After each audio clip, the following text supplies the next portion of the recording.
8th, 2019 commission meeting. At this time, I don't see Pastor McCoy in here. I'm going to, Mr. Parsons, you want to come up and give the invocation for us? And also the pledge. We'll have David Parsons give us the invocation and the pledge. Everyone please stand.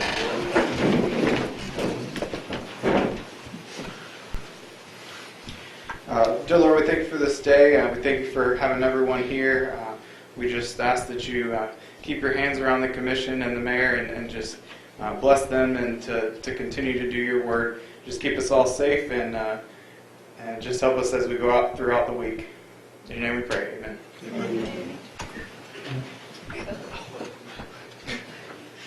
I pledge allegiance to the flag of the United States of America and to the republic for which it stands, one nation, under God, indivisible, with liberty and justice for all.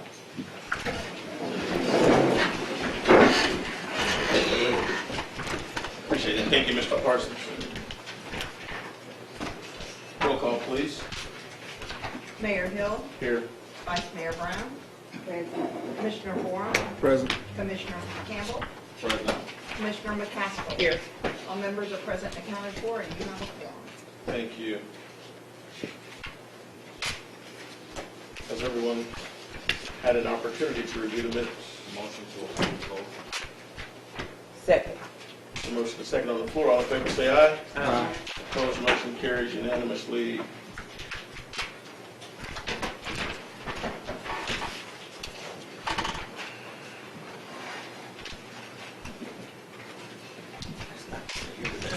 Moving on to public recognitions and presentations. It's always good when I can stay here. Item A is our recognition for our 2019 City of Palatka interns, Commissioner Campbell and Deborah Robinson.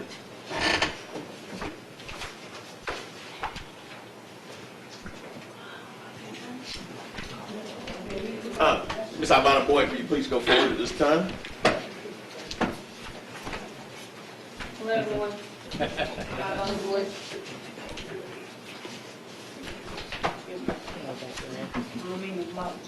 You're fine. Oh, you're not that tall. 6'10". Coming over to him. Alright, so before I begin to say anything, I just want to say thanks to each and every one of you guys sitting here and standing behind me as well for giving us, the interns and the ones who aren't here, an opportunity and open some new doors and opportunities for us to begin college and kind of get us into the job world and get us through college. So before I begin, I want to give the interns that are present their certificates and say thanks for all their hard work. And the certificates state, we, the undersigned, do hereby proudly present this certificate of internship for outstanding honorable effort of the following's name for successful completion of city student summer interns at City of Palatka from June 6th to August 8th. Signed by Mayor Terrell Hill and also signed by Commissioner Justin Campbell. Bear with me, guys. There are a lot of people who aren't here.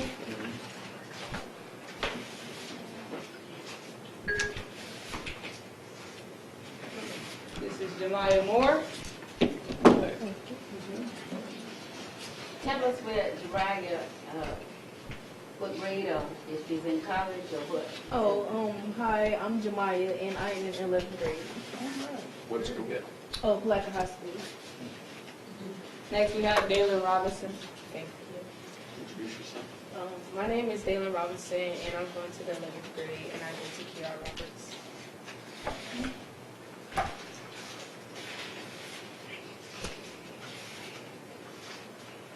Next we have Zakai Wright. My name is Zakai Wright and I go to Palatka High School in 12th grade. I'm again, Ivana Boyd. I go to college at Flagler College in St. Augustine, the oldest city here in Florida. And I'm a senior. I major in business administration and minor in marketing. And I hope to graduate next year. Wow.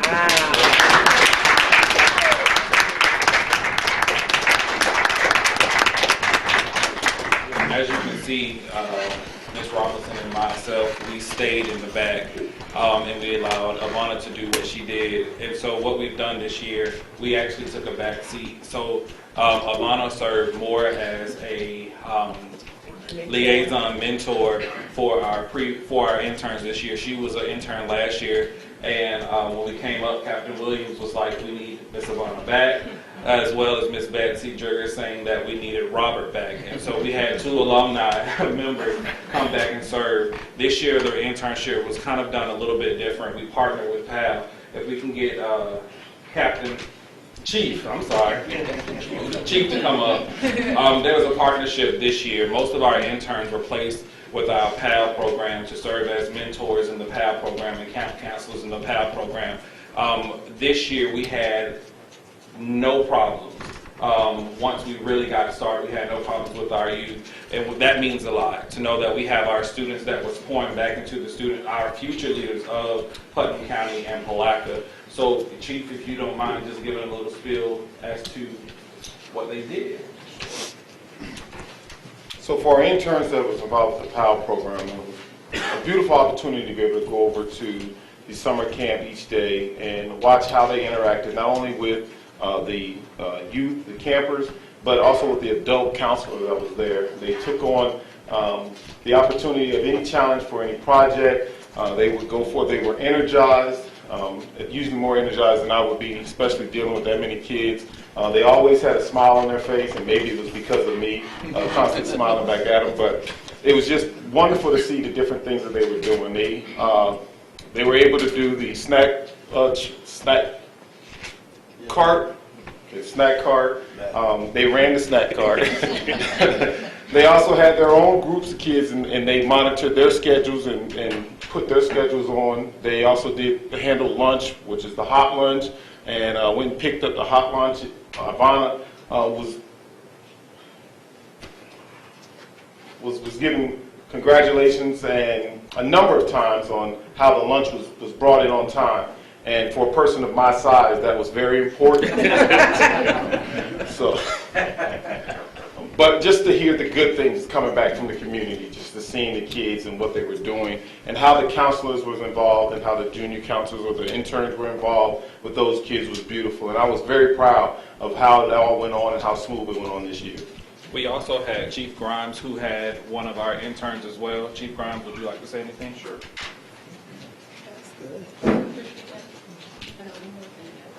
And then Ivana is taking the mic away from me after this. I told you she was going to take over tonight. Did you get your lunch?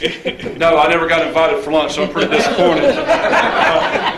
No, we had a young man, his name was Devin, and Devin was, I didn't have to take him at first because I really didn't understand where he wanted to be. And then Devin told me one day, he goes, Chief, he said, I want to be a doctor. I said, well, why are you at the firehouse? He goes, well, I just come down here to learn. I said, okay. So, you know, once we really learned out where he wanted to focus in, I mean, he fit right in. Just yesterday, the guys were out back pulling fire hose, and Devin was right there with him. So he was, you know, once we finally figured him out where he wanted to be and what he wanted to do, he was great. So, I mean, I've had 2 really good interns the last couple of years that stayed really involved, and I do appreciate everything that you guys did and the effort you put in. My son was actually an intern this summer.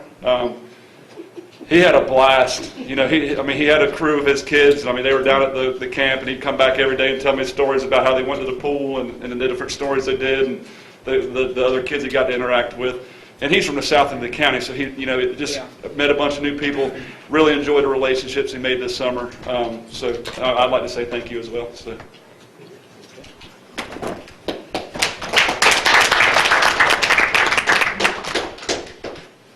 Then just one more thing to add on. Speaking from an intern, this year was a little bit different because we did 40 hours on, but it wasn't 40 full paid hours, and this is the reason why.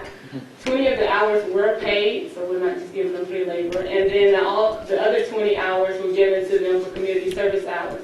And if you're not aware, that also helps to build scholarships. They have community service scholarships, which is helping them to get ready for college and is giving them an aid over people who aren't doing anything.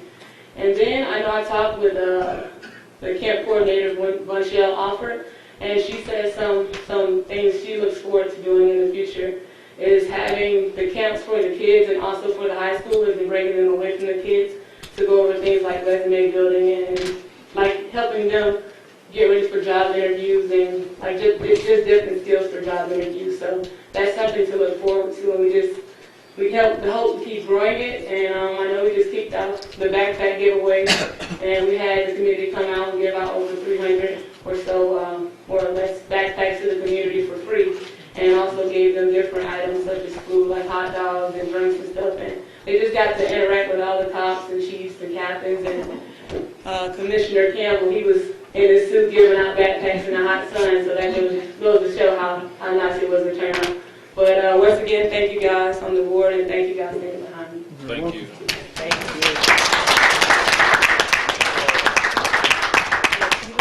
Since I was in the background, didn't say anything, Deborah Robinson, Human Resources. I can't thank those kids enough that did the work this year. Ivana, I can't give you enough praises. She came in from college. She came in from college, jumped right in. It was minimal work that I did this year. Really, it was between her and Robert that put this program together. So kudos to you guys. Thank you. And Ivana, how many jobs did you have this summer? Dunkin' I had 3 Donuts. jobs, 2 internships, 1 year in St. Augustine, and Dunkin' Donuts. So let me give you guys a quick overlap so I don't get the bill on Dunkin' Donuts. If you're ever in line waiting for over an hour, just pull out because you know it's short staff there, so don't get mad. Thank you, ladies. Again, thank you again. Thank y'all.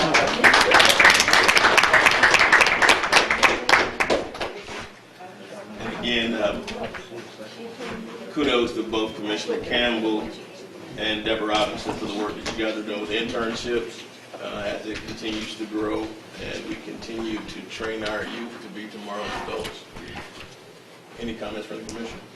Yes, I do have one statement. I'm a grandmother here. I'm so happy to see our commission, and especially our youngest commissioner and our human resource person interested in cultivating our youth, because that's where our future is. And everybody doesn't have vision, and everybody does not think that they need to get in and guide and talk to and be an example for our younger people. And young ladies, I'm very proud to see you all step right up, keep it up. You never know where it's going to take you. And when you get there, remember, people are not looking for a handout all the time, but a hand up. And pay forward what you have learned here. And I want to thank you all for working so hard. Police department, fire department, and all our departments have come together. And I always say we're better together. And I think I need to say thank you because I'm sitting in the back seat watching that. Anybody else? Well, I mean, again, I'd like to thank everybody involved, all the coordinators, Commissioner Campbell, HR, Ms. Deborah Robinson, for all that they did to put this together and to continue that. And this commission continues to support this effort. That budget line that we have in there for funding this program is to really invest back in the community, and that's what we're doing. And as a result of that, you see the excellent work that's coming out of this whole process, and that's what it's all about. Leaders building leaders, and I really, again, appreciate the young ladies who were participating in the program, and you can see how they constantly are maturing in their professionalism and their excitement for their education. So continue to do well in your education and excel and be excellent leaders in our community. Yes. And I too want to say thanks to Commissioner Campbell for having the vision to do this. Deborah for stepping up and helping out also. I'm going into my 18th year of education, and I love kids. I love to see them yes. I love kids and taking charge, and Alvana, she is always like this. Seeing her, not really knowing her, but she's just the face of the community, a leader. I like how you came in and took care of those girls and stepped up to the plate and told them to come on. Just continue to be leaders. You guys are the fish in the fishbowl now. You're going to be watched, you're going to be recognized, and expectations are going to be, people are going to be looking at you and expecting great things, okay? You guys were bold enough to come up here. I don't have all that courage. I'm just coming out of my little box, so I am just elated to see you. I'm just elated, and I can't wait to see how big this thing is going to get. It's growing. It has grown, and I really appreciate the fight of you two stepping back and letting them take charge. Great things are happening here, so congratulations, girls. Let the point guard lead. So for those of you who don't know, you get a chance to go to Flagler College and watch Ivana play basketball as well. She's a starting point guard for Flagler College. Wow. I didn't know that, but she forgot that. Need that schedule. I just don't float.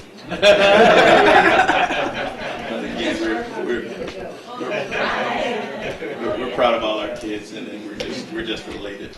We'll move on now to item number 2. Keeping with the theme, Baby Brain Builders. Angela Mills, President. Please come forward at this time. Hi, girls. Just for the record, state your name and address for us. Hi, I'm Angela Mills, and I live at 127 Magnolia Drive in East Palatka, Florida. I appreciate you letting me come today. I spoke to Betsy about inviting you to an event, and she asked me to come present briefly, so that's why I'm here. My husband and I lived in Palatka from 1988 to 98, and then we left and we moved to Pensacola, Florida, and lived there for about 18 years. But our heart's always been here. And so we've come back to Palatka, and I taught school for 30 years and have just retired, but I knew I needed a project that I wanted to be involved in. And this one just really is a passion for me. At teaching school, you know, you can tell children who have been talked to and have good vocabularies from the beginning and those that do not. And when I was in Pensacola, I went to a workshop on brain development. I always taught middle school science, but this was really for preschoolers and teachers, but I just felt drawn to that workshop. And it was led by Dr. Dana Suskin. She is a surgeon out of the University of Chicago, and she actually does cochlear implants. And she found even when her surgery was successful, some children learned to talk, but others did not. So she became very interested in why they did not. And she found the ones that did not had not encountered language in the years 0 to 3, and the ones that did had encountered language. So she became more interested in brain development than her surgery. And so, of course, I immediately got her book. It's called 30 Million Words. She found that children that encountered 30 million words in those first 3 years of life become very successful, while those that do not have that benefit do not. And words are free. So I wanted to find a way that we could express to people how to give those words to children. Now, those 30 million words are not 30 million different words. They just mean that many words spoken to them. So don't start worrying about your own vocabulary, okay? But anyway, so in Pensacola, they had already started a program similar to this, but I'm trying to make it unique for our county and to meet our needs. And the way that our program is going to work, we're still in the getting organizational mode, I guess. But the first part of it is to touch every new caregiver when they give birth to a baby at our Putnam County Memorial Medical Center. And so the medical staff has come on board and agreed to let us do that. But we don't want to just go hand parent something. We want a brief training while we're there. So the nurses have agreed to do that brief training. We're hoping to get a video so they're not responsible for telling the same information over and over. But they will give the parents a brief training. And this program is based on 3 T's. The first one is to tune into your child. And in our age today, that's so hard because we're all attached to telephones or iPads, and we've got to put those down and tune into that child. The second T is to talk more, and that means wherever you are, to talk to them about it. You know, you might say, ooh, feel this counter right here. It's smooth. Look at the shape of it. You're in the grocery store. Ooh, here's an orange. Smell it. This is a sphere. It's orange in color. It's sweet if we taste it, you know, instead of handing them a device to entertain them while they're in the store.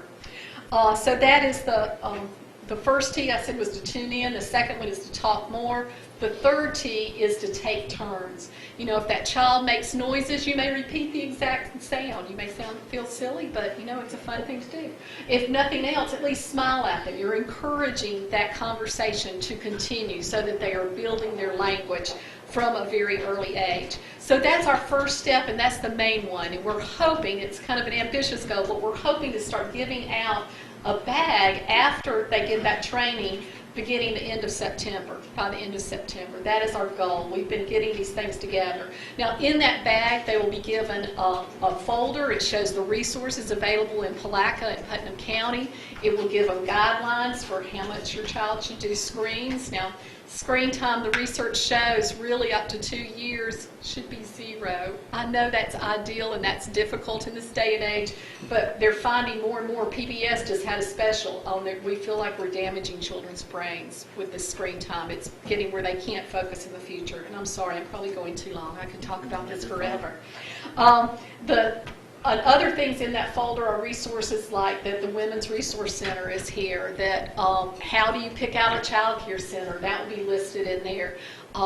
What programs are available for free at our library. I mean, I know there are a lot of people in our county that have no idea what a rich library system we have right here. So all of those things. We just were asked also to include a form that they can fill out and apply to be part of Dolly Parton's Imagination Library. That program was not available when we first got started, but a nonprofit in Jacksonville is funding that for our county. So every child here qualifies to get a free book every month on their age level. So that will also be in that folder.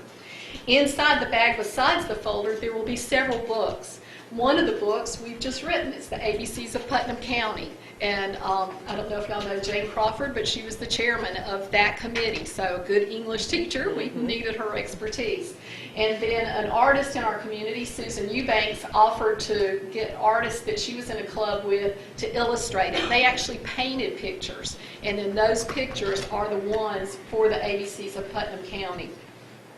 So that book is in there.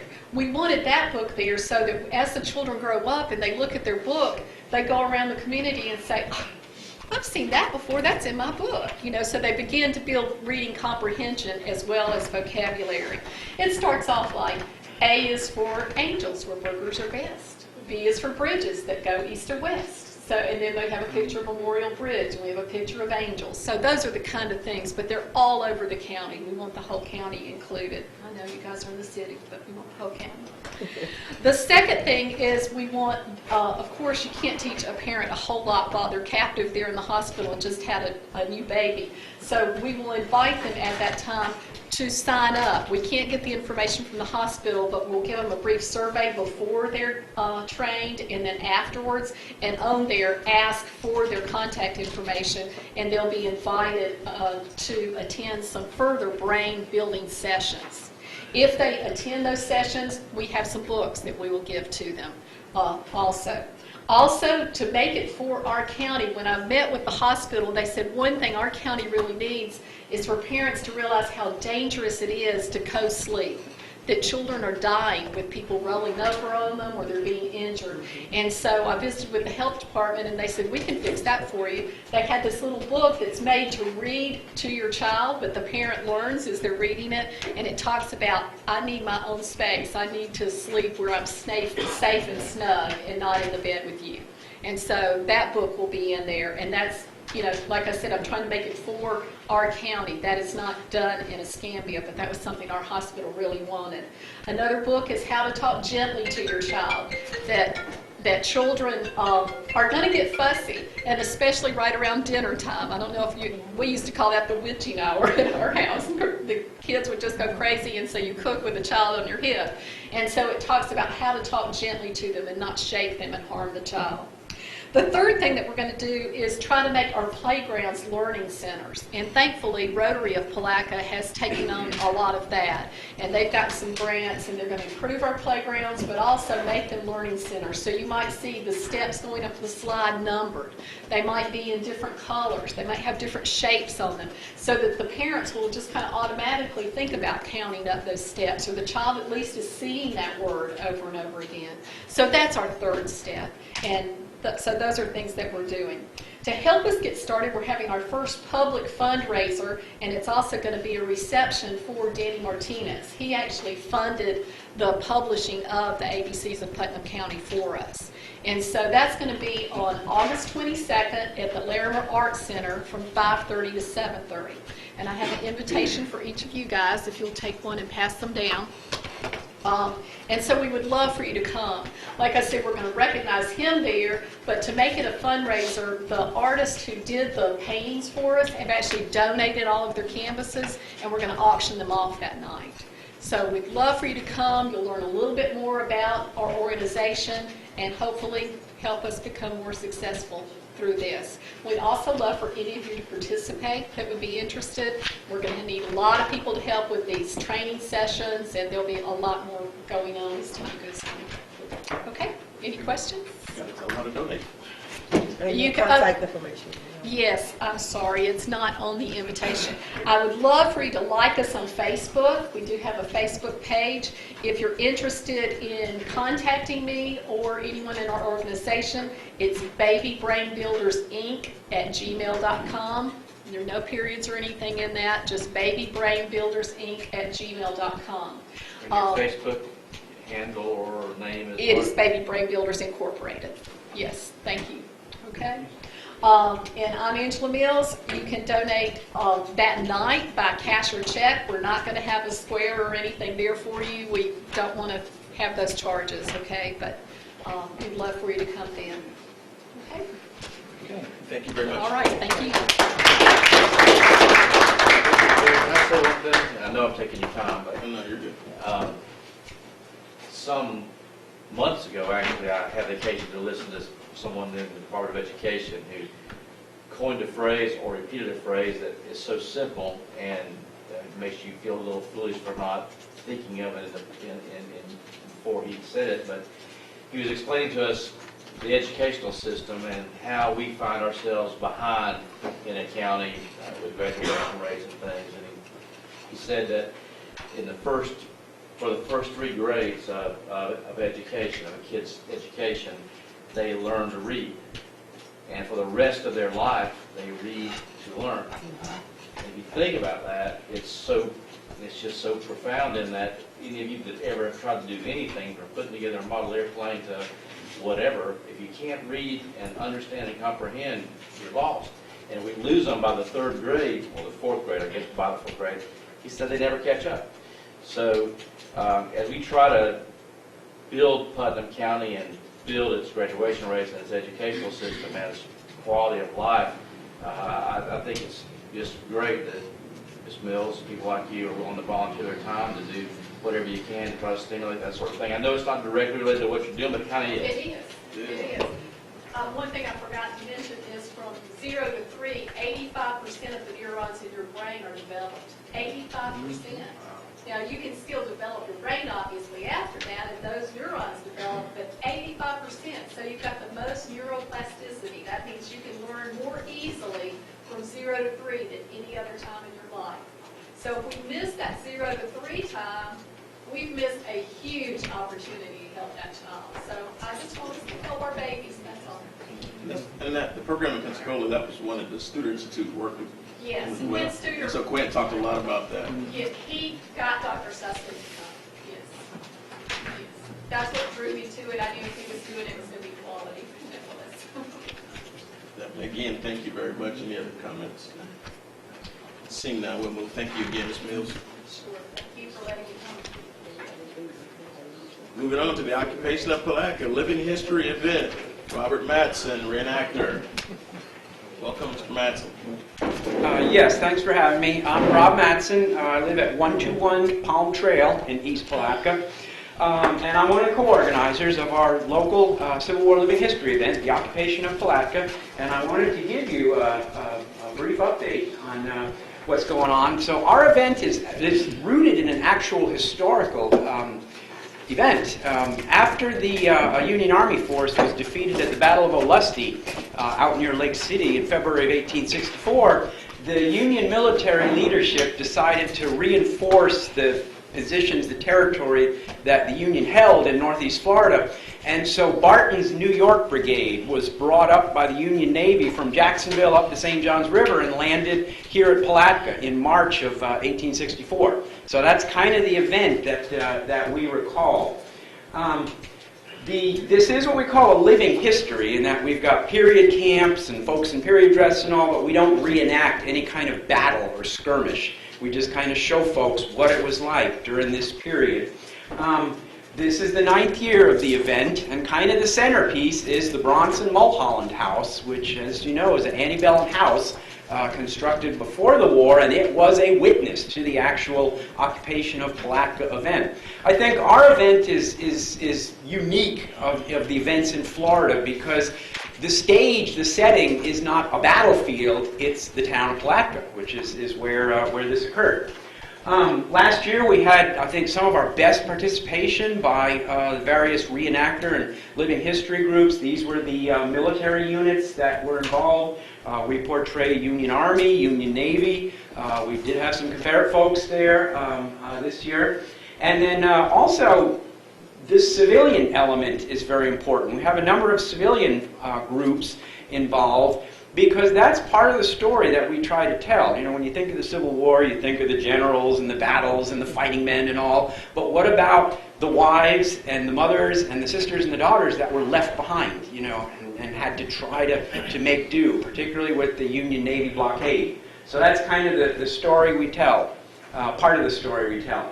So it's a 2-day event. Friday is our school day. We play host to the 4th grade classes from Putnam County Schools. It's kind of their big field trip of the year, as well as homeschool groups. And then Saturday is our general open visitation day. This year, as always, last full weekend of September, Friday, September 27th, and Saturday, September 28th. It is the 155th anniversary of the actual Occupation of Palatka event when Barton's Brigade was landed, and it's the 9th year of our living history event.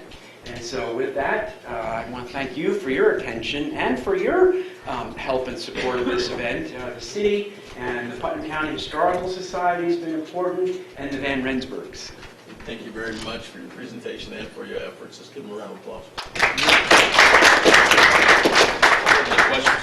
I'd like to be able to talk to you about this because this is something that really interests me. I don't have any questions, but I do have a comment. I was every year I'm awarded the opportunity to go with the 4th graders, and it's an absolute thrill to see to take a trip back into time. Really is. Yeah. To have the students go back to their various schools and actually write about what it is that they learned at the event. So thank you for continuing to do what it is that you do. Anyone else? Again, thank you very much.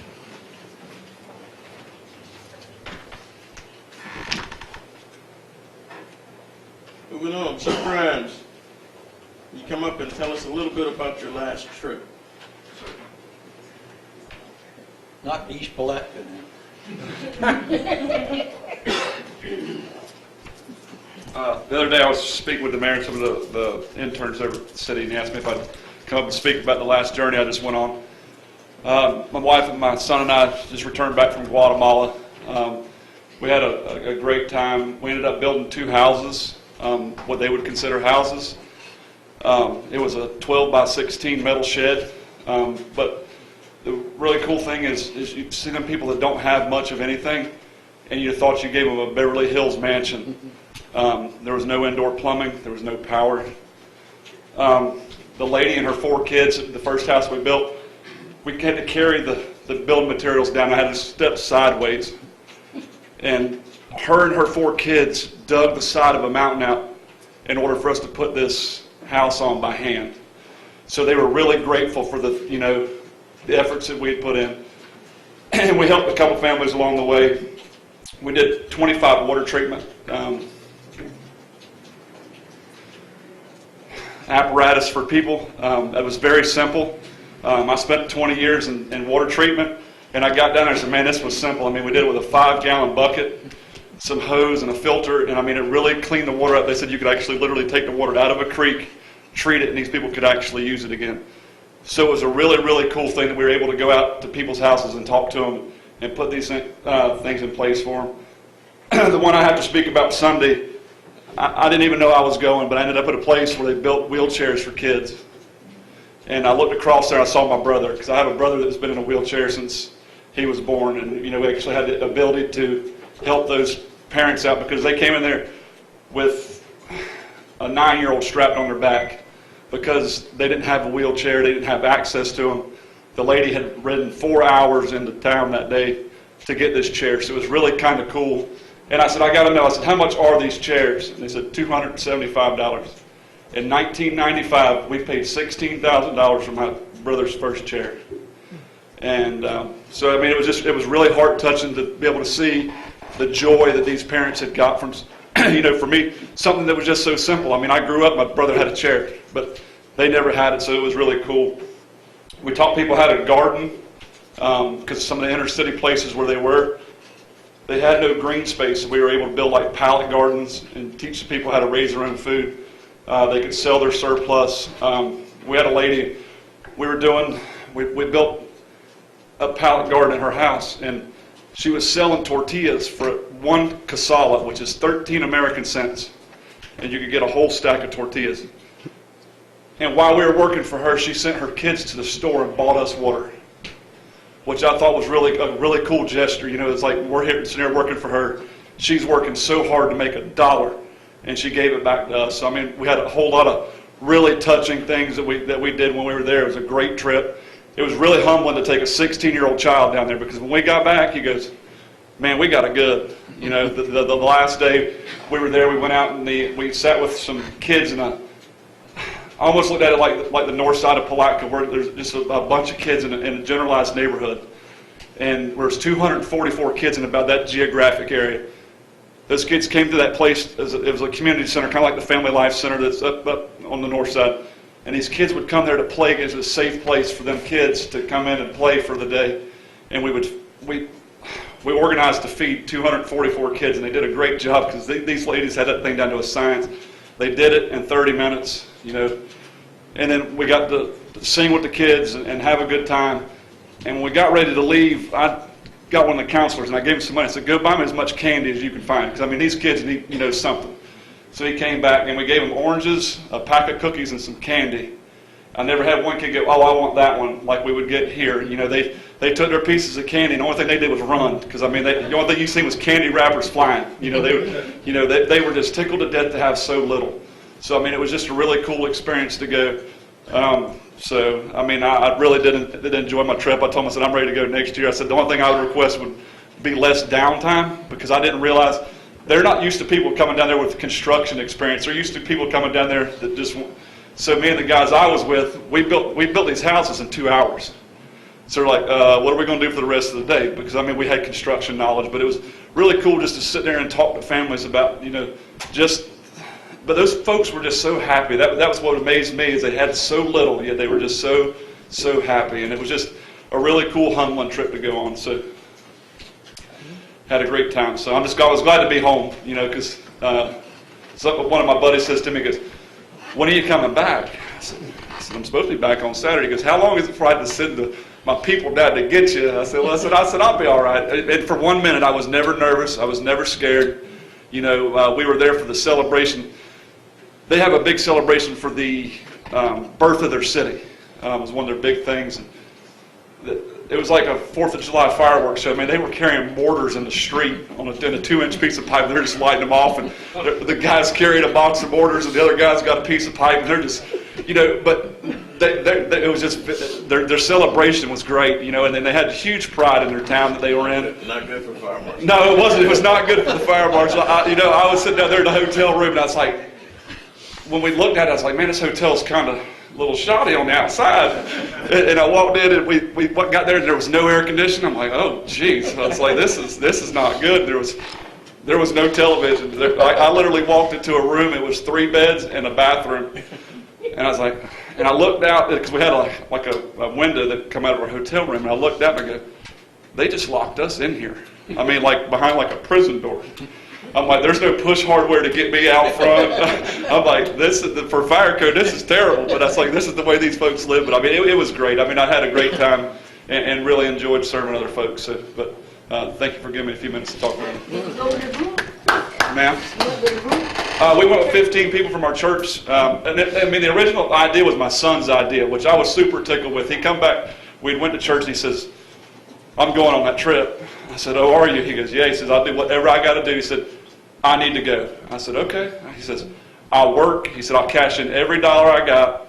He said, I'm going on that trip.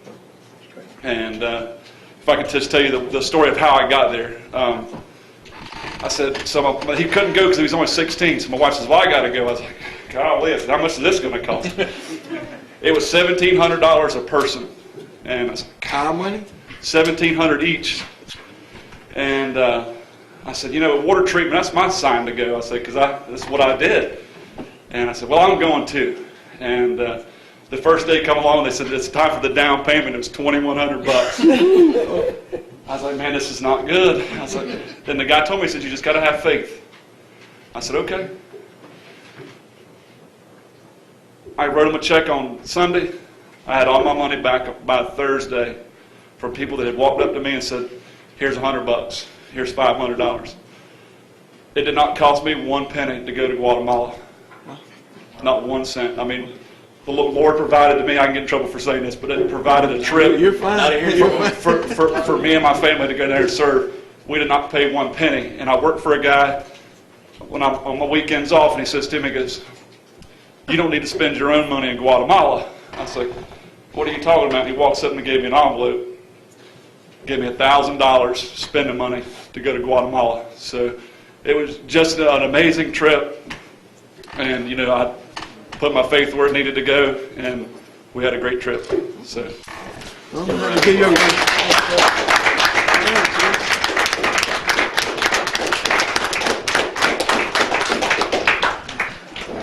Chief, wherever from, they call that a praise report. It's always, it is always good to hear great things and about people being blessings to others, and we just appreciate you sharing that with us.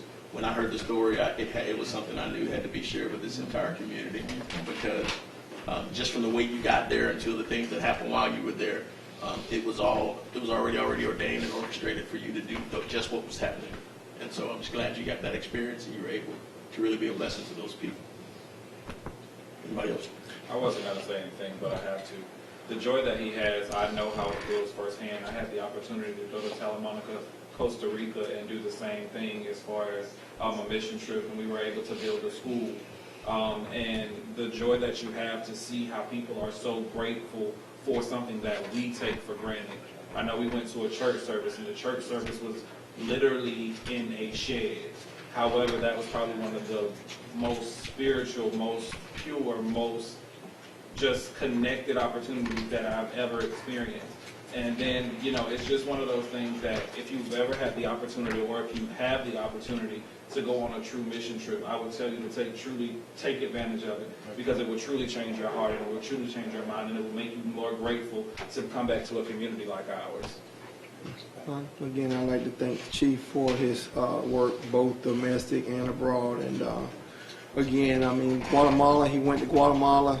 I think I might want to retire there, Chief. I don't know, because well, I looked up the little information on it. I think it's about $1,500, $2,000 comfortable living over there, and that includes everything, including your medical. And I think you get a housekeeper, and no, I'm serious. You do. I'm serious. You get a housekeeper, you get a gardener, and they do massages, and I'm serious. And it counts for your medical too. So if I ever disappear and y'all don't know where I'm at, I might be in Guatemala. to massage. I have a wife to do that, but it's just available for people who might be single. Can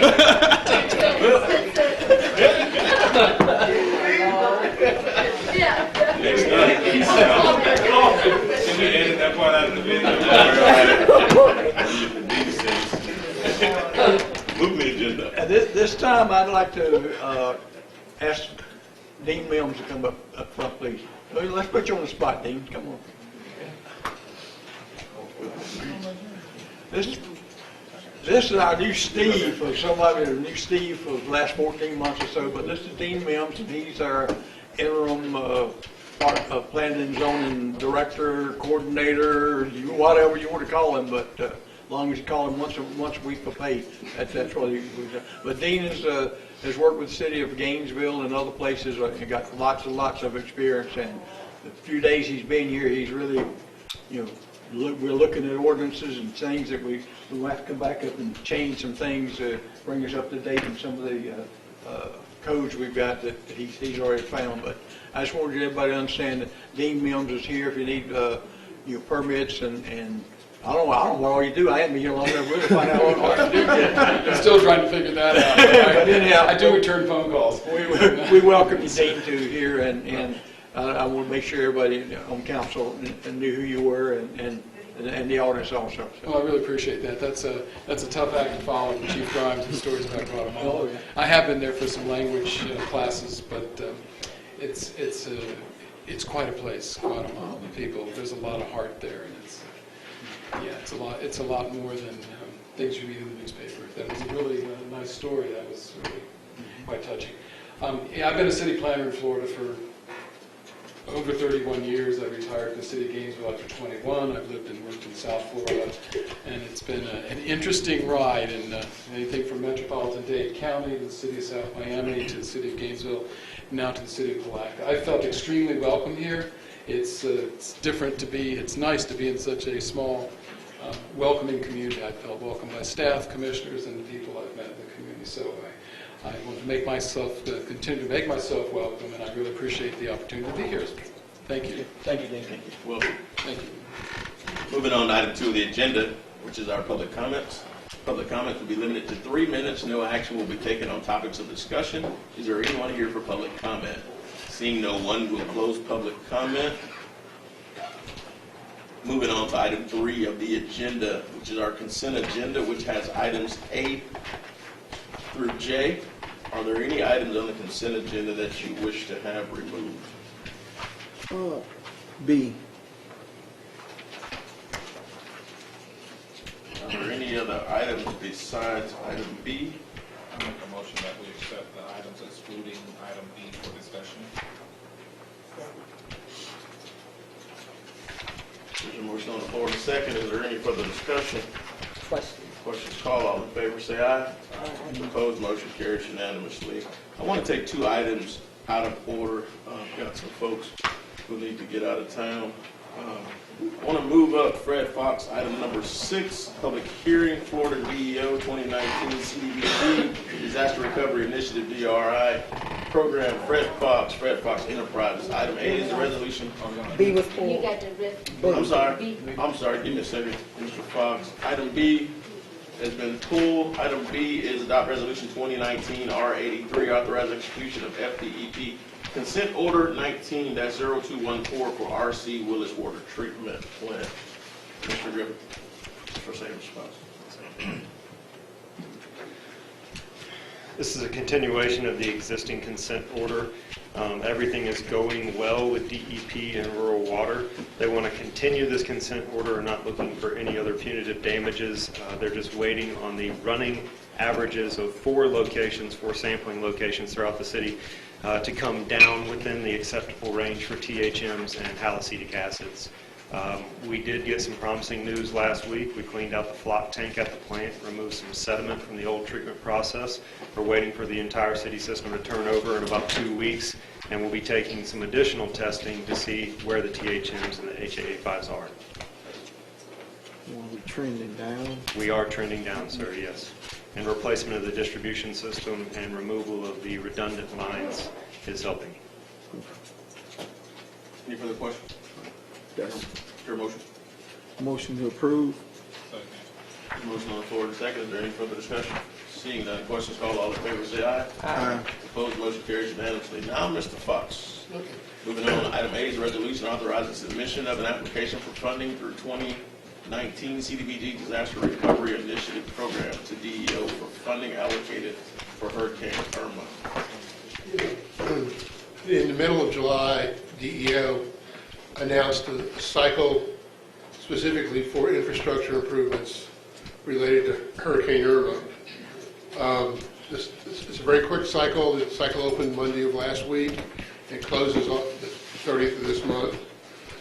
The amount of funding available is just under $86 million for the state. It's been divided into two groups. 80% of the funds are allocated for counties and some zip codes within other counties that they deemed severely distressed from Irma, and then 20% is available for counties that had damage from Irma, but they don't consider as severely distressed. And Putnam County and thus Palatka is actually eligible to compete for that 20% pot. Basically, the entire state, except for the Panhandle, is eligible to compete under this program, including the entitlement cities as well as the traditional small cities. To be eligible, projects must demonstrate tieback to Hurricane Irma. So they must have had damage in the area that where the facility we're requesting improvements for from Irma. It must primarily serve low to moderate income populations. They are given priority to infrastructure improvements, which means water projects, sanitary sewer projects, and storm sewer projects. And they can't duplicate benefits being received from other funding sources. And unlike some of the other programs, which require that you just design back to what you had as far as capacity to mitigate, this allows you to go to whatever capacity you need to mitigate an issue. So this is not restricted like some of the other programs.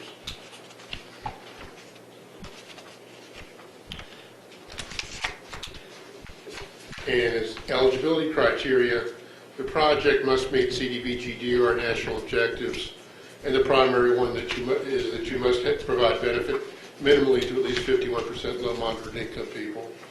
The project must include CDBG-DR eligible activities, and again, the priority is water, sanitary sewer, and storm sewer, but beyond that, they will consider applications for like shelters and that type of thing, but they're going to fund all of the projects for the water and sewer and storm sewer before they get into other projects.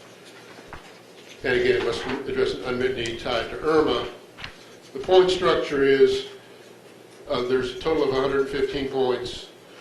There's 30 points for LMI benefit if the population you're benefiting is between 51% low mod and 69% low mod. That's 10 points. Between 70% and 89% is 20 points.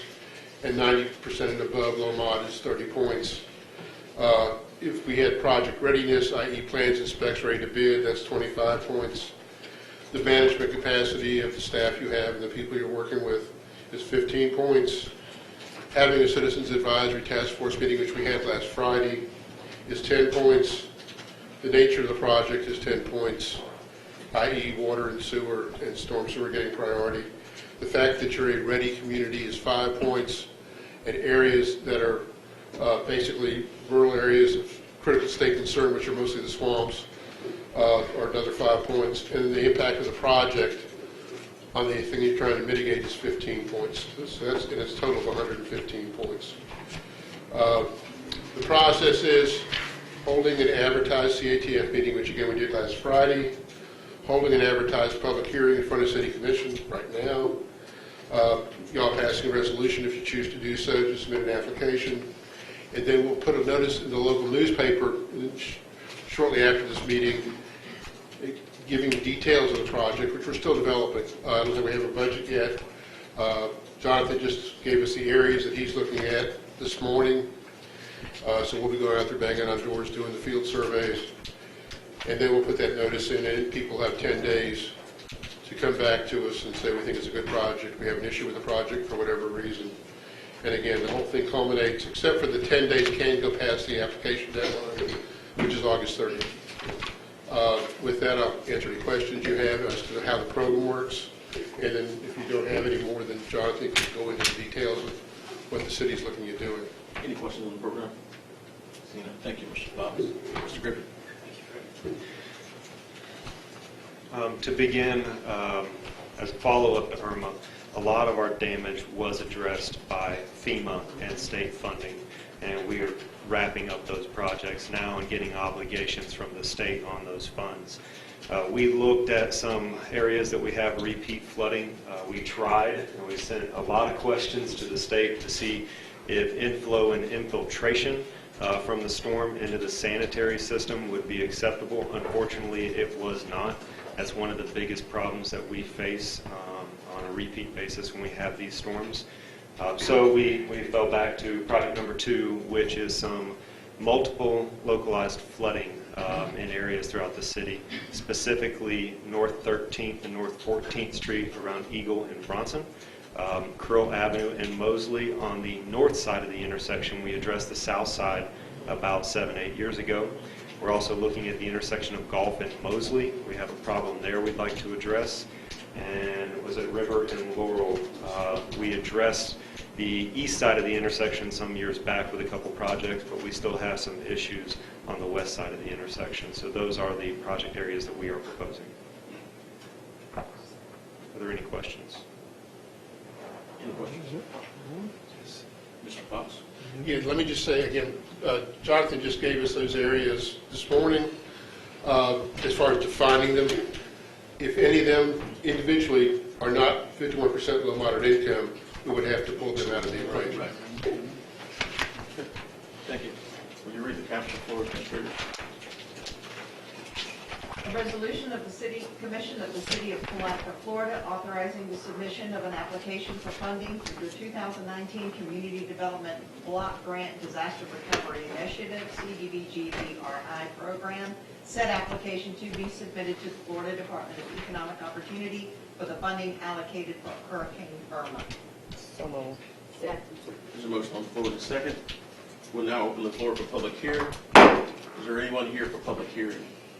Seeing no one, we'll close public hearing. Is there any further discussion on the motion? Question. Questions called. All in favor say aye. Aye. Opposed, motion carries unanimously. Thank you very much, Mr. Fox. Moving on to item 7, resolution authorizing execution of a memorandum of agreement with the Florida Small Business Development Center at University of North Florida, FSBDC, effective 10/1/2019, fiscal year 2019-20 for adoption. Item A is SBDC quarterly report, third quarter fiscal year 2018-19 report. Janice Donaldson and Cheryl Lynch. Item B will be a resolution renewing the annual MOU per CRA NGF budget workshops for adoption. Moving on to item A is for a quarterly report. Thank you very much, Mr. Mayor. I have hard copies you should have received by email, the quarterly report with the backup documentation requested. This is just a hard copy for your perusal tonight. I want to thank Cheryl Lynch. The numbers on the quarterly report are all thanks to her hard work and her good work in Palatka and Putnam County, so I certainly appreciate that. Are there any questions on the quarterly report?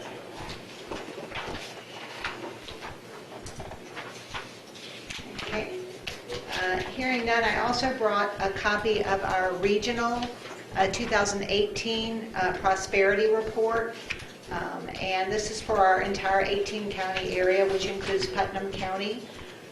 And what I wanted to point out about this report is that the numbers you have on the City of Palatka report for our activity for the first 3 quarters of this fiscal year, those are actual numbers reported by clients of economic impact that they attribute in part to assistance from the SBDC. The report that's coming around to you right now for our whole region includes sales and jobs created based on an extrapolated in-plan economic development model. We have FSU do that for us every year. They don't have an SBDC, so we feel like they're a third party that can do that report. So they take the actual sales figures reported, sales increases reported, and they actually extrapolate that and come up with those actual figures for our whole region. So there's some pretty substantive, 605 million in sales and 5,420 jobs in our region. So I wanted to make sure that you received that information as well. Any questions? Thank you. Moving on to our resolution, item B, resolution renewal, annual MOU per CRA Federal Fund Budget Workshops. So coming around is a copy of the MOU. The only thing that has been changed are the dates. The amount of contribution from the city would be the same as it has been in the past. I think the only other change we made was the location at downtown Palatka has the name of that organization has been changed. So that will be, we run on a fiscal year October 1 to September 30, so this would just be enabling us to continue to provide our consulting, training, and outreach services in the city of Palatka for another fiscal year. And I know that some of the budget comes from the city's general fund and some from the CRA, so. I'll be back Monday. Yeah. 12,000, 8,000 split. Caption, please. A resolution of the City of Palatka, Florida, authorizing execution of a memorandum of agreement with the Florida Small Business Development Center at UNF, FSDBC, for full-time Small Business Development Center services within the City of Palatka, FY 2019-20. Mr. Holmes? Any thoughts? How does this differ from the memorandum we had last year? Just the dates and the name of the downtown Palatka. I don't have any comments. Is there a motion? Motion to approve. Second. Motion to approve by Commissioner Ward, and a second by Commissioner McCaskill. We're now looking for public hearing. Is there anyone here for public hearing? Seeing no one, we'll close the public hearing. All in favor, say aye. Aye. Opposed, motion carries unanimously. Again, thank you. Thank For another you. year. And we look forward to working with you. And thank you, Mr. Mayor, for your suggestion about the inserts in the utility bills. We're in the process of developing that insert and printing that. Okay. Anything, Ms. Lynch? Quiet today. I'll be back Monday. Thank you. Moving back to our normal agenda. So item 4, proposal request for lease on building W4, Old Terminal Building, 1/2 of Hangar W9 at Palatka Municipal Airport for Flight School Operation, Daniel Rust and John Berry, Florida Aviation Professions, LLC.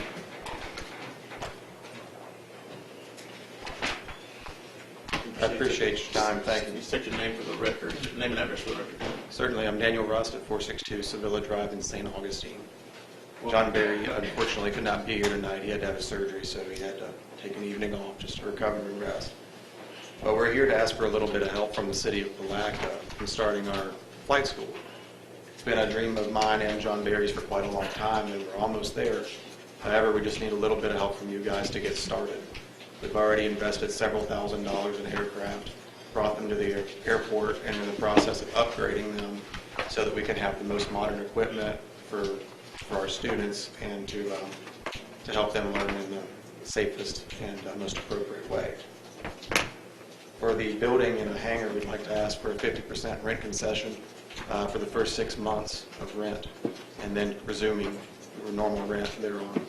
We don't intend on being here short term. We're not in one day out the other mindset. We like to help the community, be a good member of the airport, help facilitate learning for all the pilots there, and in the future, hopefully work with the school system and maybe get some STEM programs or something like that for our high school, so that when you guys have these internships and people that want to do something with it, we really want to be good members of the community and not just, some company asking you guys for money. Appreciate your time letting me speak. Do you have any questions for me?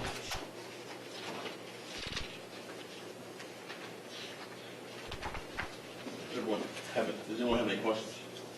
I'd like to make some comments. I sit on that board, and they made a presentation to bring to our city a flight school. Our board members feel that this will be an asset for us in our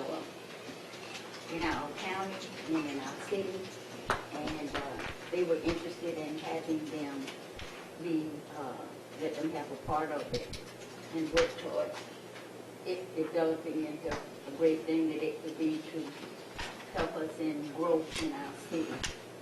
And I thought you all might like to know that John can probably speak to it more than I can, and I think he let him say a few words. Yeah, if I could, yeah, let me talk a little bit about these gentlemen's credentials. Daniel is an honor graduate from Emerald Aeronautical University. He's a standout student. Don't let his youthful. He's a young professional. And John Berry is a seasoned professional. John's 58, 59, yeah, something like that. 60.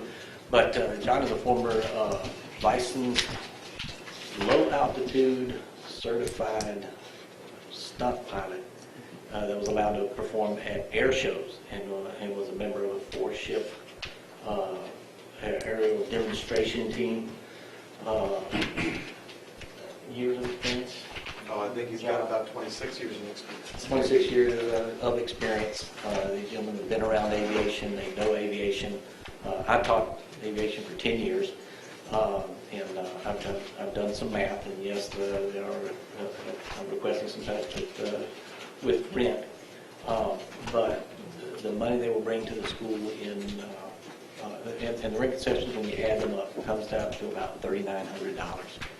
But I've done some math and figured that the fuel that the 3 aircraft could burn per month and the profit that the city could gain from that fuel runs those concessions down to about half. So it really runs, it's kind of a question of, and I think my numbers are kind of conservative. You know, I mean, 5 hours per aircraft per day times 5. Well, I flew 6.5 hours a day myself. So I think my fuel conservative, my numbers are conservative, but that kind of cuts the rent concessions in half. So it's not necessarily a $3,900 request, but a $2,100 request over a 6-month period, and what they stand to bring to the community. It really did impress the board.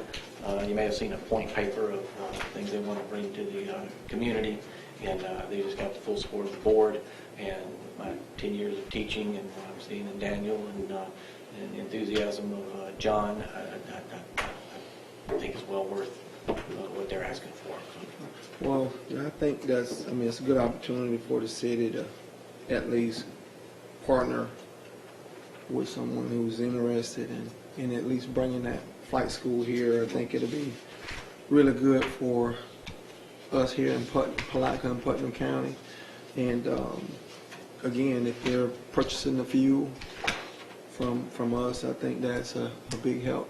So it really is. And the terminal building they're interested in renting, there's no secret we've had difficulty keeping that thing rented. Right. So this is a wonderful opportunity to get it rented.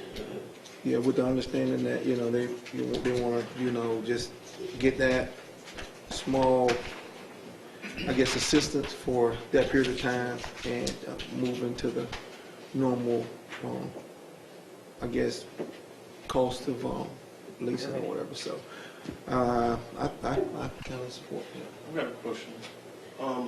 As it relates to, so there's $1,428.81 per month that's been requested for the first 6 months of the lease for the terminal building. What is the amount per month that's requested? Because I'm looking at the lease agreement. It just says a rent concession on the hangar, but it doesn't give a number. Well, it's exactly half of the monthly rent. What's the monthly rent? For the building? What's the monthly rent on the hangar that they're occupying? I've got the buildings there. The hangar right now, the rent on the hangar is proposed at $238.14 a month for the first 6 months. $238.14. That would increase to $476.27 per month after the first 6 months. That's what the proposal is. Those are the numbers I incorporated into the finished lease product. Yeah, and there are 2 leases going on here. There are 2 One for separate a leases. hangar store, they like a hangar to store their aircraft at night. Right. And in inclement weather, damaging weather, and the old terminal building is really the bigger monetary. So we're talking over $10,001.64 in total concessions. No, sir. Unless my math is bad. You talking about total over the 6 months? So over 6 months. Over the 6 month period. Yeah. So we're at the 1428.81 for 6 months in concessions, and the 238.13 for 6 months in concessions. Well, there's 861. What is the, it should be half of what the building There's is, about- plus half of what the hangar is. Okay, when you talk about concessions, if you don't mind, can I speak? Of course, all that assumes that the full rental is market rate. You may be making a concession in the amount that you're charging. And I'm not an expert on rent, hangar rents or on terminal rents, but the numbers on the terminal building work out to $3.39 a square foot when it's at full rental rate under this lease. It's $1.70 per square foot when it's during the first 6 months during the concession period. Market rate in Palatka for commercial building is somewhere around $9 to $10 a month. So I don't know what market rate is at an airport, but my point simply is that you may already be giving them a concession at the $3.39 a square foot, which is full pop, and that would mean you're giving them even more of a concession at $1.70 per square foot. So I guess I'd rather look at it as just telling you that it's $3.39 a square foot for the last 6 months, which is supposedly the full rental value, the full rental amount, and $1.70 a square foot for the first 6 months on the terminal building. So rather than talking about when you say we're giving them X dollars in concessions, you're giving them X dollars off of what you're charging for your base rent, but your base rent may already be a concession. That's the only point I'm trying to make. Now, again, I'm not trying to make a decision or argue in favor of or against, because you may find that the intangibles from a lease like this are where your value is. But just to be blunt about it, your value in this is not going to be in your rental proceeds, because you've got a $7,000 investment to make in the terminal building, according to the lease, in repairing the air conditioning. That was a number you estimated, John. So you're going to pay $7,000 out of pocket up front and fix the air conditioner.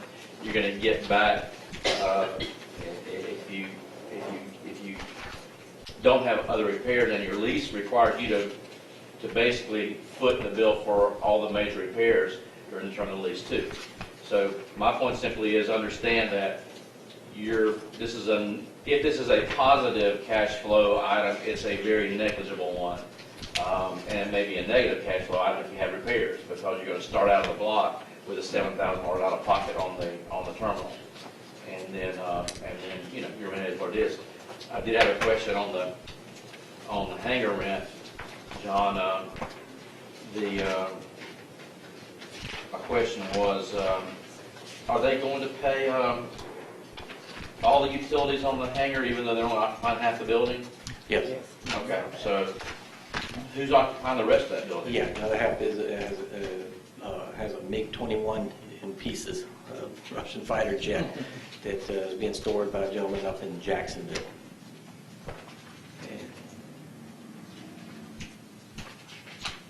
Well, if that terminal building is not they can't keep it rented because there's not a whole lot of use for it. And Mayor, I found Does that. that help us? I mean, to have somebody in it? Maybe. I'm not trying to argue in favor of it or against. I'm just saying I just like us to deal with what I consider to be real concepts. When we talk about only a little bit of rent concession, you may have already made a pretty good sized rent concession at when it's at full rate, and then you're making a further one. So it may be a good investment all the way around. I'm not saying it's not for the city. I'm just saying I think you need to look at it from the perspective of, not from the perspective of making money off the buildings, because I don't think you are. If you make money on this, it's going to be from the spinoff and the intangibles, and there may be many of them. I'm not trying to argue against it. I'm just trying to make sure that we're on the same page. And I do have the rental rate for the terminal bill is $827 a month. So they're asking half of that be cut off per month for 6 months, and then it goes back to the normal $827 for the old terminal building. That's gross numbers, though. That's still at $3 a square foot. Yeah. It's 29. It's a 3,000 square foot building. And we have had difficulty getting it and keeping it rented, even at that rate. What is your rent? What is your vacancy or your rental occupancy percentage? What is that? I mean, over the past. The key hangars and the commercial hangars and the executive hangars are rented. We only have 2 items that aren't rented: the terminal building and an office. So Right. it's very high. But no. What I'm saying is, we were saying for that particular terminal That building. particular building, Right. It's been empty almost for a year now. A year? Okay. And have you ran numbers by our finance director and kind of, have you talked to her anything about the? No, we have. No, we haven't. But just looking at this, if you said it's $827 a month, is that correct, for the terminal? And then $476 roughly for the 476 for the hangar? hangar. If you cut that in half and then you times it by 6, I mean, that's $3,909. How much is fuel? 2,911. Okay. I rounded, no doubt. What are you thinking about fuel? Are you going to make it up in the fuel for that 6 months? Because that's fuel that we're not spending. Speaking to the AC, I know that's something that we've been talking about. Other people who rent your facility, it's our facility, so do we own the maintenance on our facilities for everybody else? And we're going to have to replace that to get anybody in the terminal, regardless of if it's you or anyone else. We're going to have to fix that, correct? Correct. So it's kind of the cost of doing business, especially if we don't charge anybody else to replace their ACs if it's not in their contract. So in order to get that building rented out, we're going to have to fix it. So, just look at, again, we haven't spoken. Right. So just looking at this very quickly, that's just my determination. Okay. I had the opportunity of looking over the lease, and I think that it needs to be a little bit more vetted out. I have several different things that can be addressed, but even with this conversation, but not to say I'm not in favor of it, because he said something that kind of poked my heart, which was STEM-related activities, and that's something that I'm big on in my after-school program, and we've already actually tried to engage in some kind of relationship with the airport. But outside of that, I think that there may be an option. Again, I'm not saying that I'm not against it, but I think going through there's a few more people that need to come to the table, and I think, again, the provided agreement should be a little bit more vetted out, and I'll be happy to talk to you about it in person. I'd like to, it would be helpful, I think, if we knew something about, does he have an established student, basically, role? Is he bringing, he says he's flying 6 hours a day, and that's cool if you got people to fly with him. If you got students, you can do, but do you have students so that you can keep the airplanes? You have students already engaged to fill up all that time? Absolutely. I don't fly without a student. When I said 6 hours a day, that's revenue hours. That's not just me taking the plane up because I'm bored. Where are you flying now? We have the plane at Palatka, but I've had my student base for quite a while. I've been a freelance instructor for about a year, so I have a student base. And I've got a name in this area. I would like to just use this airport because I'm tired of driving between the 4 different airports closest to my house. If we get a home, put these airplanes in here, I have a place to actually go and bring all of these people together. All to spend money here at this one airport and fly my airplanes. Y'all own some airplanes now? We own one airplane. I have 2 on VSky. So they're sitting there, but the problem is... All trainers? All trainers. One of them is a retract that's also available for long flights. The downside is it's kind of hard to convince somebody, let me charge you $200 an hour to go learn flight school in my Toyota Tundra. I don't have a building to teach in. And it just looks kind of silly when I pull up and don't have a classroom, and this guy's writing me a check going, it's a $500 lesson and you don't have a classroom? Are you teaching instrument level also? Absolutely. And CFII and commercial, whatever you can do. Just a kindergarten term. Yeah. Sorry, pilots get to talking, so. I know, I'm just messing with you. Some flight instructors, depending on how long they've been doing it, can only teach certain ratings. John and I are both qualified to teach all ratings. So I think the point of his question was, are we going to be limited based on the experience of the guys teaching? And the answer is no. I'd like to bring to your attention too, we have an excellent board and they were pretty excited about getting a flight school in here. You know, a lot of stuff has passed us by and I would like to see us do this. We started having our air shows and they've drawn tons of people. If we get a school and stuff going, some of these parents will come in and they'll want to spend nights, and I think it'll be to our advantage. We might start off slow, but it's got to start somewhere, and I'd like to make the motion that we agree to let them have those buildings and get that school started. They want to start by September, the 1st of September. Second. The 2nd, or whatever. No, I'm just saying. Whatever date in Just September. second the motion. I second the motion. Don't talk yourself out of it. I thought you made it. I just second the motion. There's a motion on the floor and a second. Any discussion? I got a couple items I want to put on the record. First is the level of insurance that we have. It's showing us having $500,000 million policy with an aggregate of $1 million. If you're talking airplanes, that's insufficient insurance for what you're talking about doing from that level. Particularly if it's anybody who has any type of decent economic, any type of income at that point. Once you go and you start looking at charts and values of what happens if there's a death, then that's insufficient evidence. You put yourself in a situation where you may not be insulated at the proper levels. So it's something for consideration. And additionally, I think there are a couple things in here that need to be vetted out when it comes to clauses in this contract. I think the idea of having the flight school here is a great idea. I think that this particular contract that's proposed, which has kind of been hashed out a little bit, probably needs to have a little more teeth in it from the legal side of it to kind of deal with some of the uncertainties that may come up as a result of what's in place. And so, just for the record, those things are what my concerns are as it relates to this. Okay, Mayor, you want us to look at their concerns and say if they can be worked out between the city and the folks that to get to can the move level forward with this? Can I ask one more question? What kind of maintenance is going to be done in the hangar? What kind of maintenance? It's really storage. They would be using maintenance. It's really just a storage facility. We've already made a partnership with our A&P mechanic on the airfield, and we have a contract with him, so. Good. I mean, You know, that helps from my perspective some too, so that you're not going to be having engine repairs, oil changes, painting, that kind of thing that would be hazardous activity out there. Not?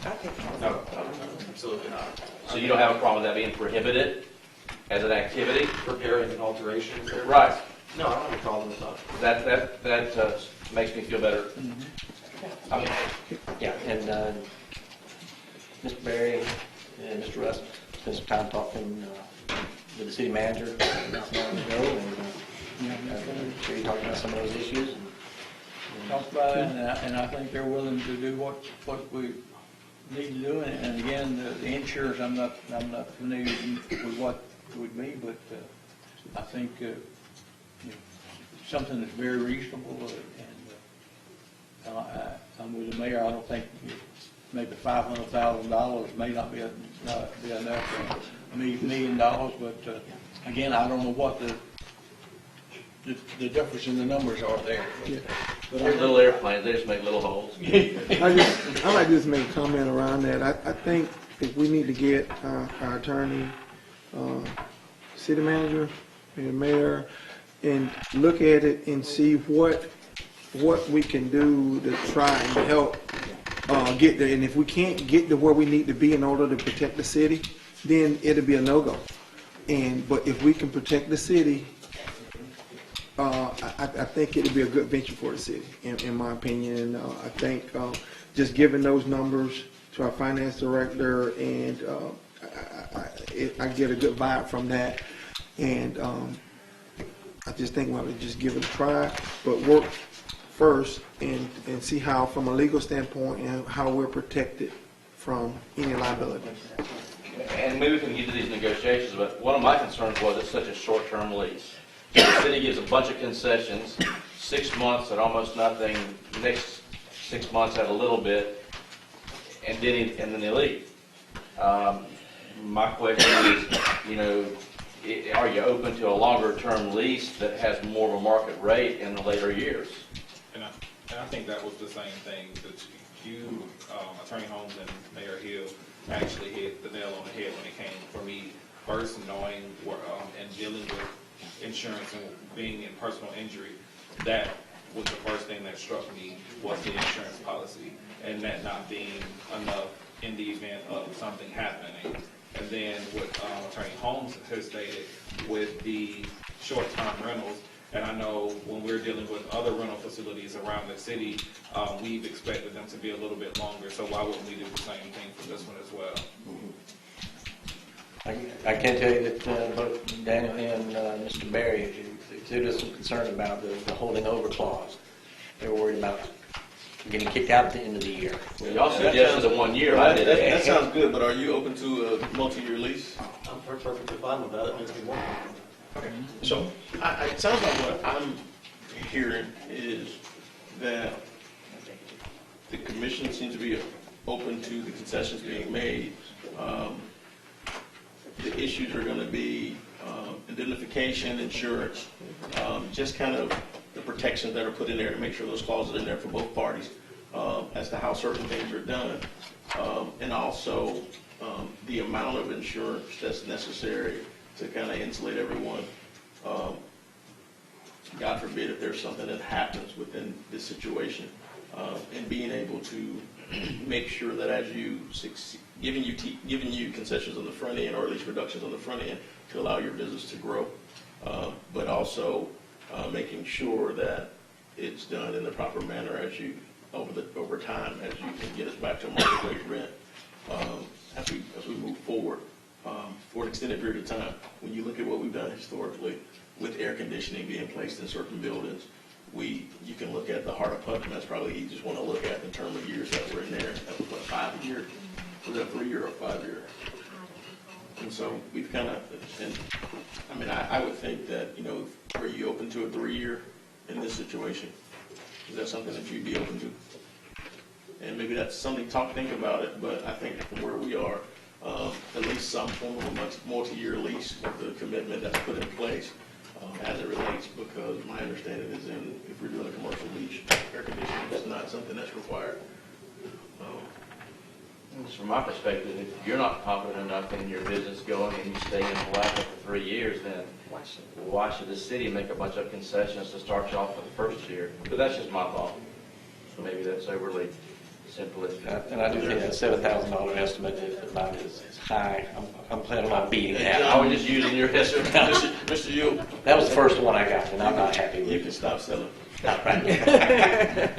It's, I think, you know, I think you've heard from the commission that everybody is open to the idea of the flight school and willing to do the things necessary to assist in making sure that you are successful and on the front end, certain things are put in place. Those were just my concerns that are out there, but there is a motion and a second on the floor as it sits right now. Do you want us to put into our motion that your concerns should be discussed with the city manager, you and our attorney? That's what already been made. And when it meets those challenges, yeah. That wasn't a part of the motion. It wasn't. So as far as, no, that wasn't a part of the motion. The motion was definitely approved, but it was prior to the discussion. Yeah. I think the numbers, the rent numbers seem to be, they seem to be solid for where you are for the first 6 months. That's something that was in the motion. I don't think that has to be really dealt with in any other way until you start talking multi-year lease. And that just allows and I don't even have to be involved in this. I think council and the city manager and finance can deal with it to make sure that the numbers make sense for the city side, but also that it doesn't change the deal as it relates to what's been proposed today, other than making sure that there are some teeth in it.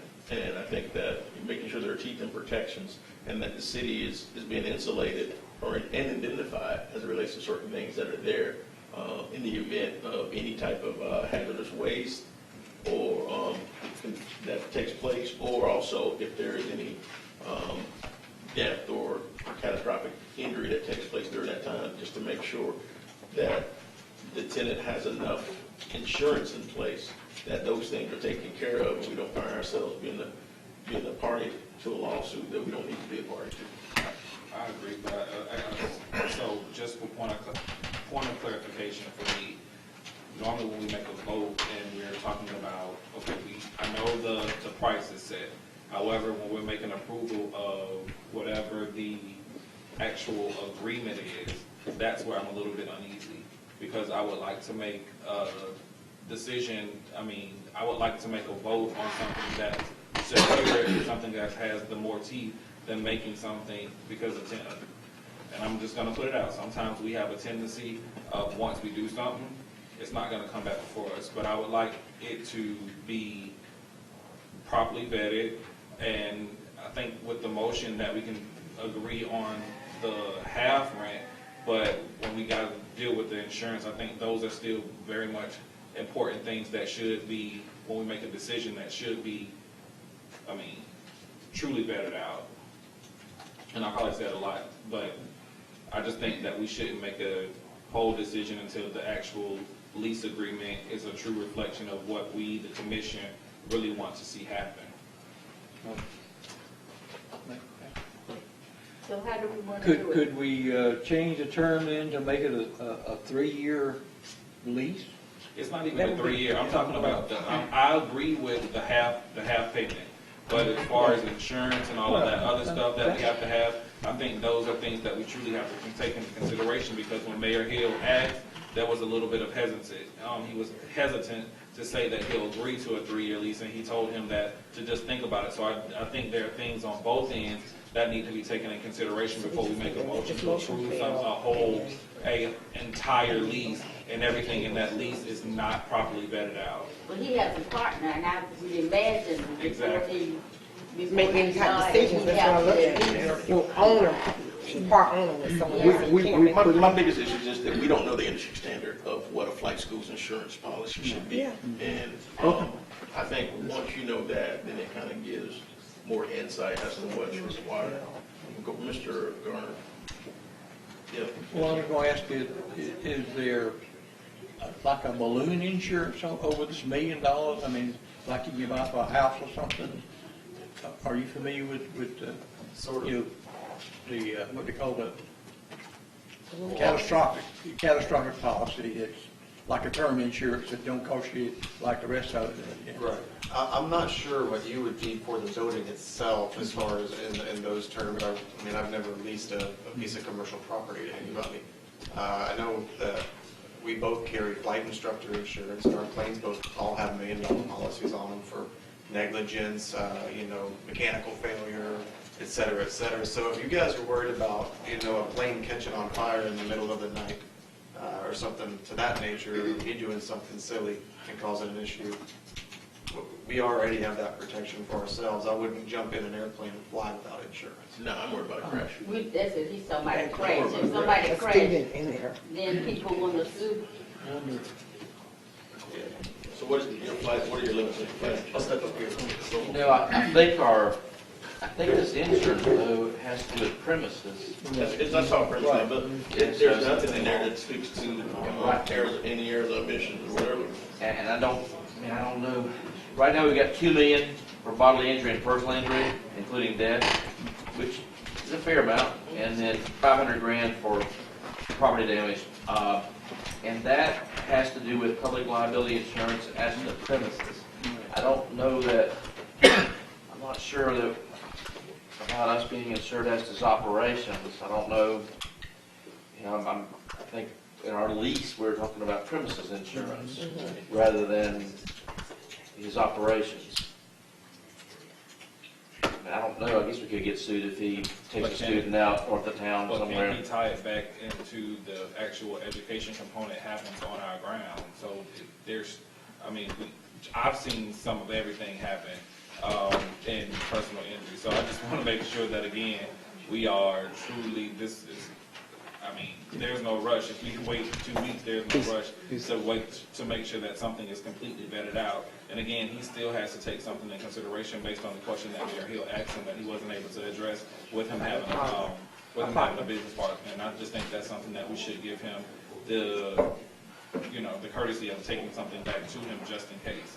Should we just table this, like again, table We it? have a motion on the floor first. Okay, well, I guess we'll have to, I don't know if she want to withdraw it. Well, I would like to see it get it done.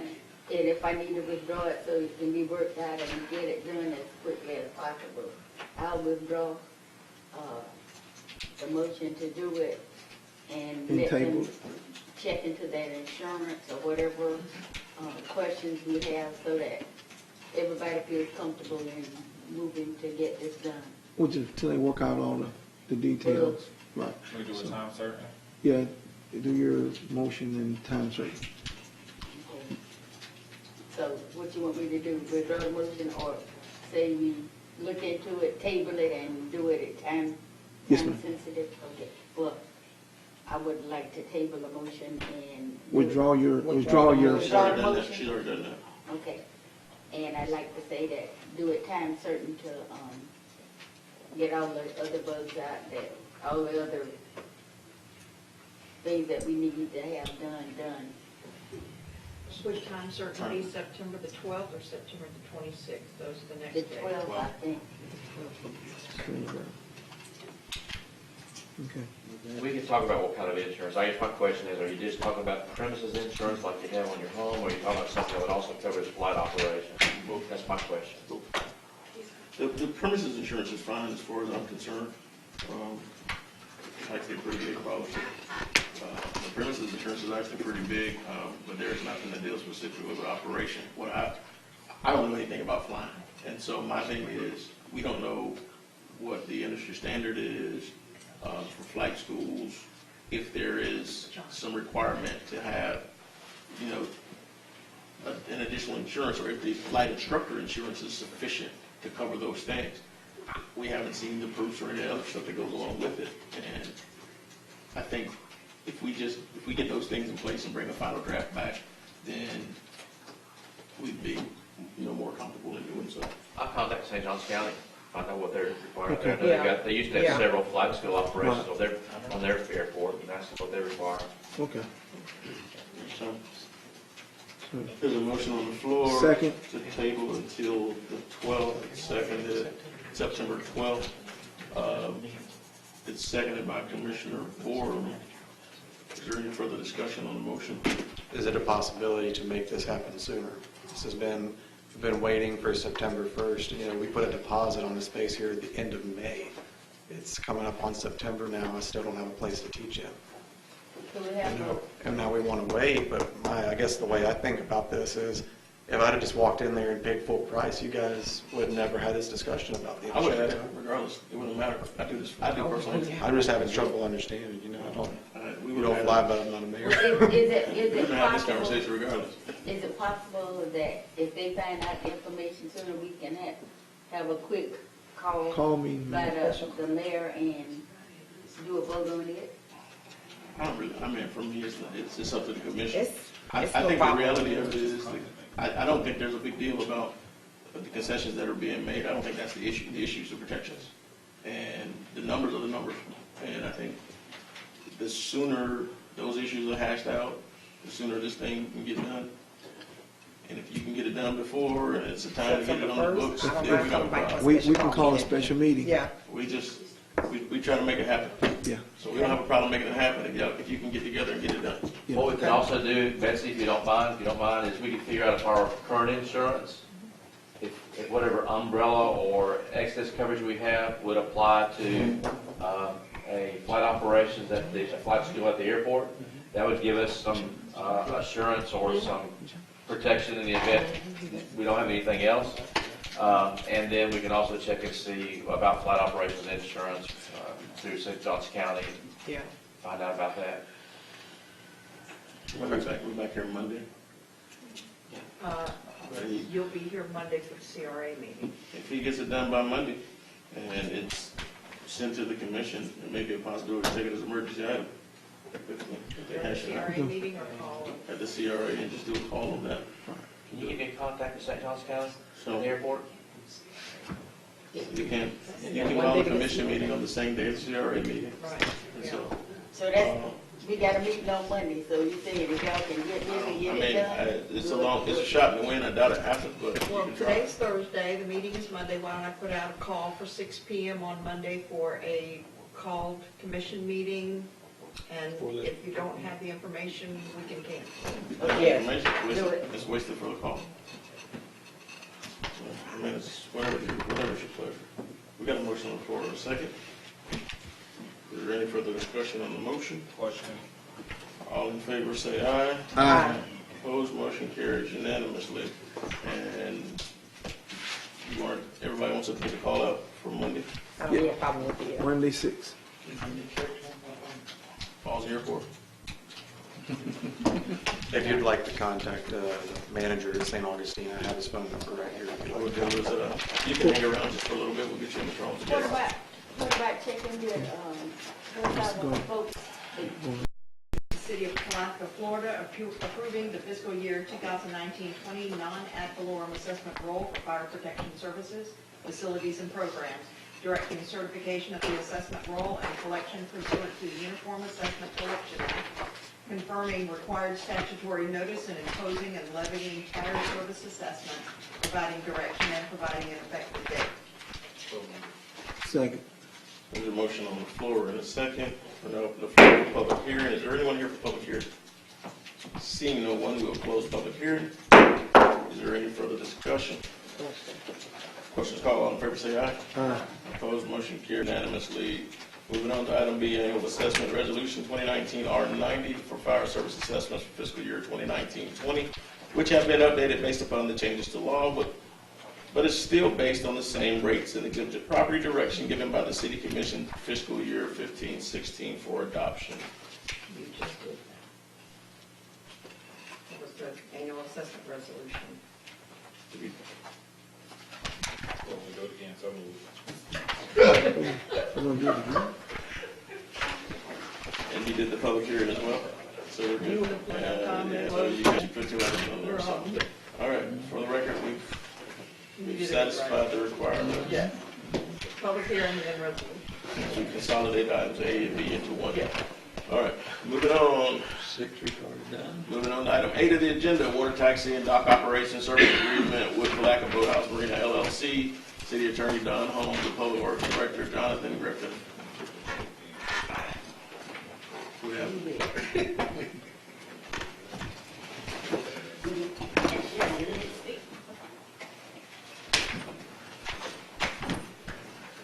So, Jonathan, feel free to jump in anytime you'd like. You may recall that in August of last year, time flies when you're having fun, an agreement was considered by you that was proposed by PBM, Palatka Boathouse Marina, and that agreement basically was the result of, or the conclusion of, a number of discussions and attempted negotiations between city staff and PBM staff, and it had culminated in us kind of all, I think, becoming a little frustrated in our ability to come up with what both sides thought was agreeable and suitable and acceptable. And so we had finally just left it with PBM and said, look, just give us your absolute bottom line. Give us the best you can do. We've tried to negotiate term by term. Give us the best you can do. And then the City Commission will consider it. I sent a memo to everyone along with a summary and said, this is what I see. It's up to you guys to decide whether or not it's something you're willing to go with. They came, you had concerns, you raised your concerns, and they went back with the idea they were going to come back with something different. The main concerns that you had, and I've got a little summary that I'll pass out if you like. It's short.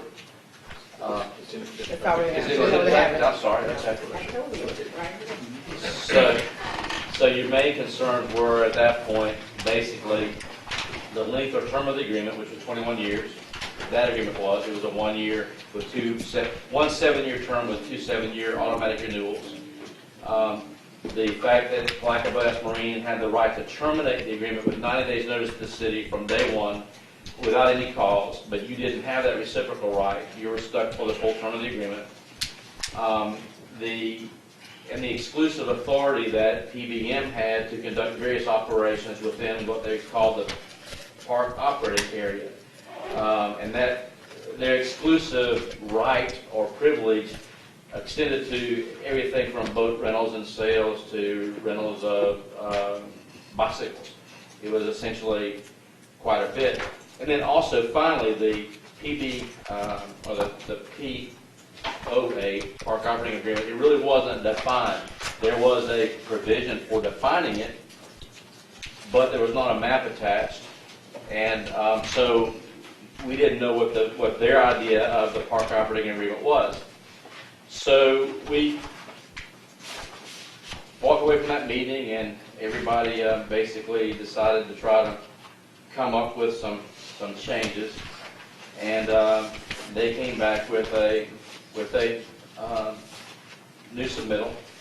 And the new submittal, the new lease, we've gone over and attempted to track the changes from the old agreement to the new, and basically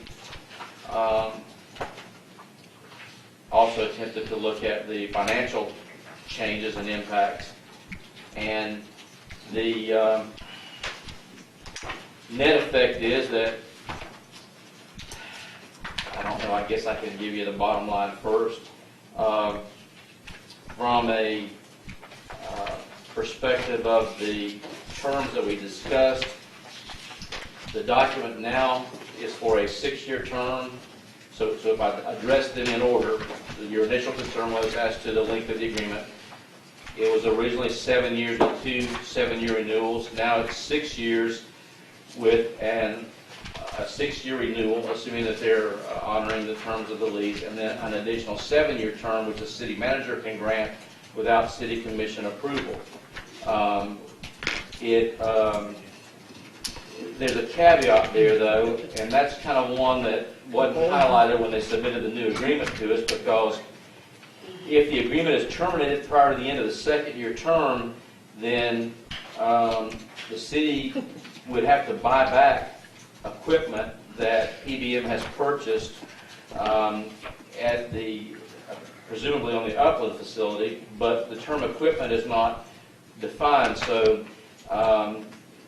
without a definition of what equipment you might have to purchase from them at market value, that would be a deal killer for me by itself. It's found at paragraph D, I think it's 4D of the agreement, and it basically states that should this agreement be terminated prior to the end of the 2nd 6-year term, PBM would first seek other options regarding an appropriate location to relocate the equipment, but the equipment is not defined, and continue the business that they have built, but should PBM find no viable options to relocate this business, at the request of PBM, the city or operator replacing PBM shall be required to purchase the equipment at fair market value. If you look up a little bit above that, just before that, it states Boathouse expects to make significant investments in equipment for use and rental that will ultimately cost several $100,000. Well, as an attorney, I see them use the term several $100,000 and in the same sentence as equipment, and then say that if you don't renew it for a 2nd-year term, you got to buy it at market value, and I'm done right there. So as to term, they did change the term, but I'm not sure that the net effect, from my perspective, now they might change the definition of equipment and or put a cap on that, and it might allay some of my fears, but right now that term scares me to death. The start date of that term. I'm sorry? The start date of the term is very specific in that the term does not start until the official open day. And the official open day is contingent upon the fuel farm being in place, additionally with the concession being up and running. So therefore, if we can't get the fuel farm in the next year or 6 months, the term doesn't begin. It never starts. The term does not begin until that, and does not begin until the concession. Now, those are in different pieces, but that alone means that the term could, correct? I mean, Wow. it could be 2 years or a year, and then plus your 6, you're back to your So we 7. right back here again. The same. The next thing for me was right of termination. They did change that, and they made it somewhat better. It now states that they can terminate it on 90 days notice, on 6 month notice. I'm sorry, but it does say that they have to that's only after 2 years after the agreement has been in place for 2 years. So they did make a significant improvement there. They stated that originally that they could terminate it on 90 days notice, period, end of discussion from day one. Now they have built in a 2-year time frame. So now it's at paragraph 18B. If at any time after 2 years from the effective date should PBM determine that the project is not financially feasible under the current river conditions or terms, PBM may terminate this agreement upon 6 months' notice. So they did in fact give you some buffer there. It is now a 2-year agreement. Otherwise, they would have to terminate for cause. But you still don't have the ability to terminate unless there is a specified cause articulated. So they can determine that it's not financially feasible and bail. You can't determine that it's not financially feasible and bail. Which I'm putting it out there for you to consider. Then lastly, the exclusivity of the document or the rights and privileges has always been a concern for me. They changed that, but to tell you the truth, the change that they made is still confusing to me in that they state now that they left everything in that was exclusively granted to them in the old agreement except rental of bicycles and those kinds of transportation facilities. They took that out and said that's not exclusive. But everything else, water taxi, eco tour, training, school for all sports, boat slips, parasailing, seaplane, ultralight, helicopter rides, rental sale, retail sale, marine aviation fuel, all of that that's within the POA, Park Operating Agreement, is exclusively theirs. But then they throw a clause in here that could be interpreted very badly, and it states the city shall allow no other concessionaires to operate within the POA during the term of this agreement. And it states that the city shall allow no other concessionaires to operate any business on the areas of the city's riverfront outside the POA which duplicate exclusive items listed herein. So if you take that as literal meaning, if you gave them the exclusive right to do it in the agreement, they may not have an exclusive right outside the agreement, but you can't let anybody else do it. And that would, taken literally, and you can ask Carol or Justin, people say, well, that's not what they meant, but when you go to court, it's what it says, it's what it means. And the definition of concessionaire means anybody that's holding a license or a grant from, in this case, a governmental entity. So I'm concerned that would have to be clarified, because you do have a business down there that's right now, I think, selling or doing kayak rentals or something down there on the riverfront, not inside the agreement, but still, not inside the POA, but still there. So from the language end of it, not counting the finances, I'll let Ms. Baker speak to the finances. From the language end of it, I still have concerns. Maybe they could be worked out, but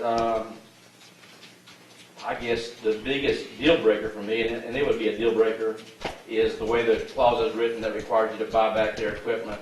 without some definition of what equipment is or a cap on the amount of money you'd have to spend.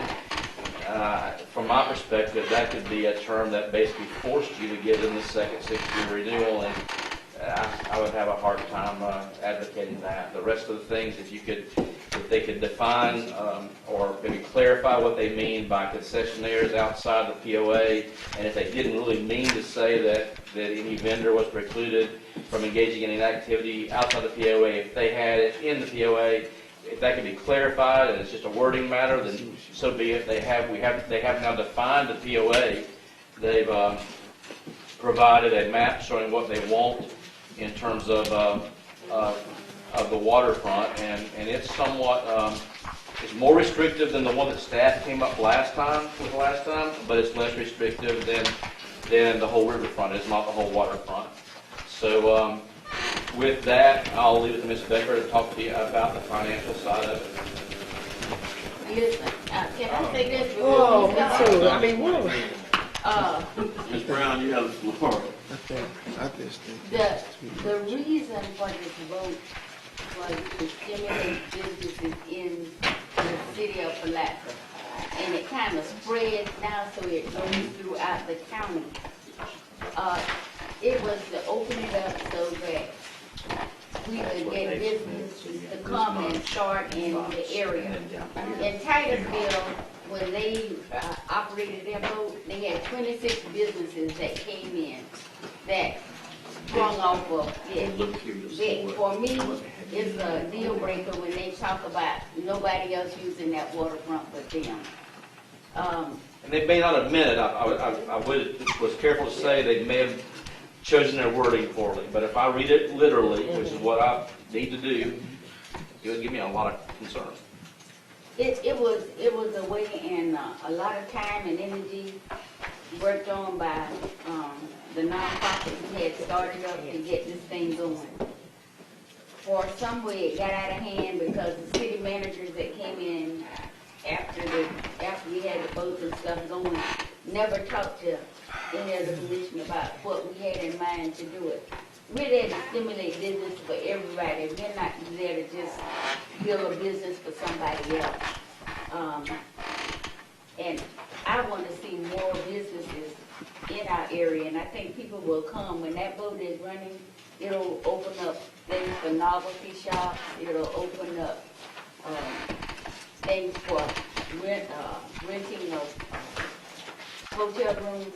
We had even talked to the train people, and they said that they would bring people down for train trips, day and weekend trips. The weekend trips, they would stay in our hotels and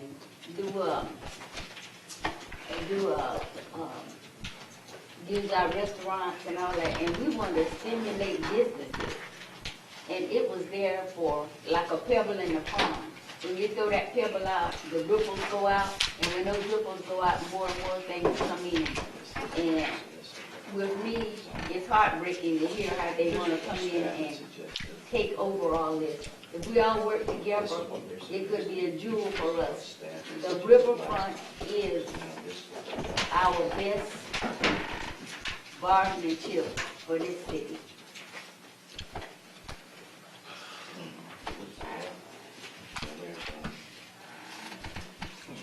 That's something that we've been here a lot of times as it relates to, we keep rehashing the same thing over and over again. If they can't meet on our terms, if they are, with all this exclusivity, it doesn't make sense. The agreement does not make sense for the city. So we should not keep having to rehash. We got our city attorney. His time is worth money. And we can't, it's just going on and on and on. So at some point we need to make a decision. We keep coming back and we keep going on and on and on. It's been going on before 2014. So, okay, so. I would like to, you do have this was a response to a solicit, an RFP, I guess it was. I would like to at least hear what Ms.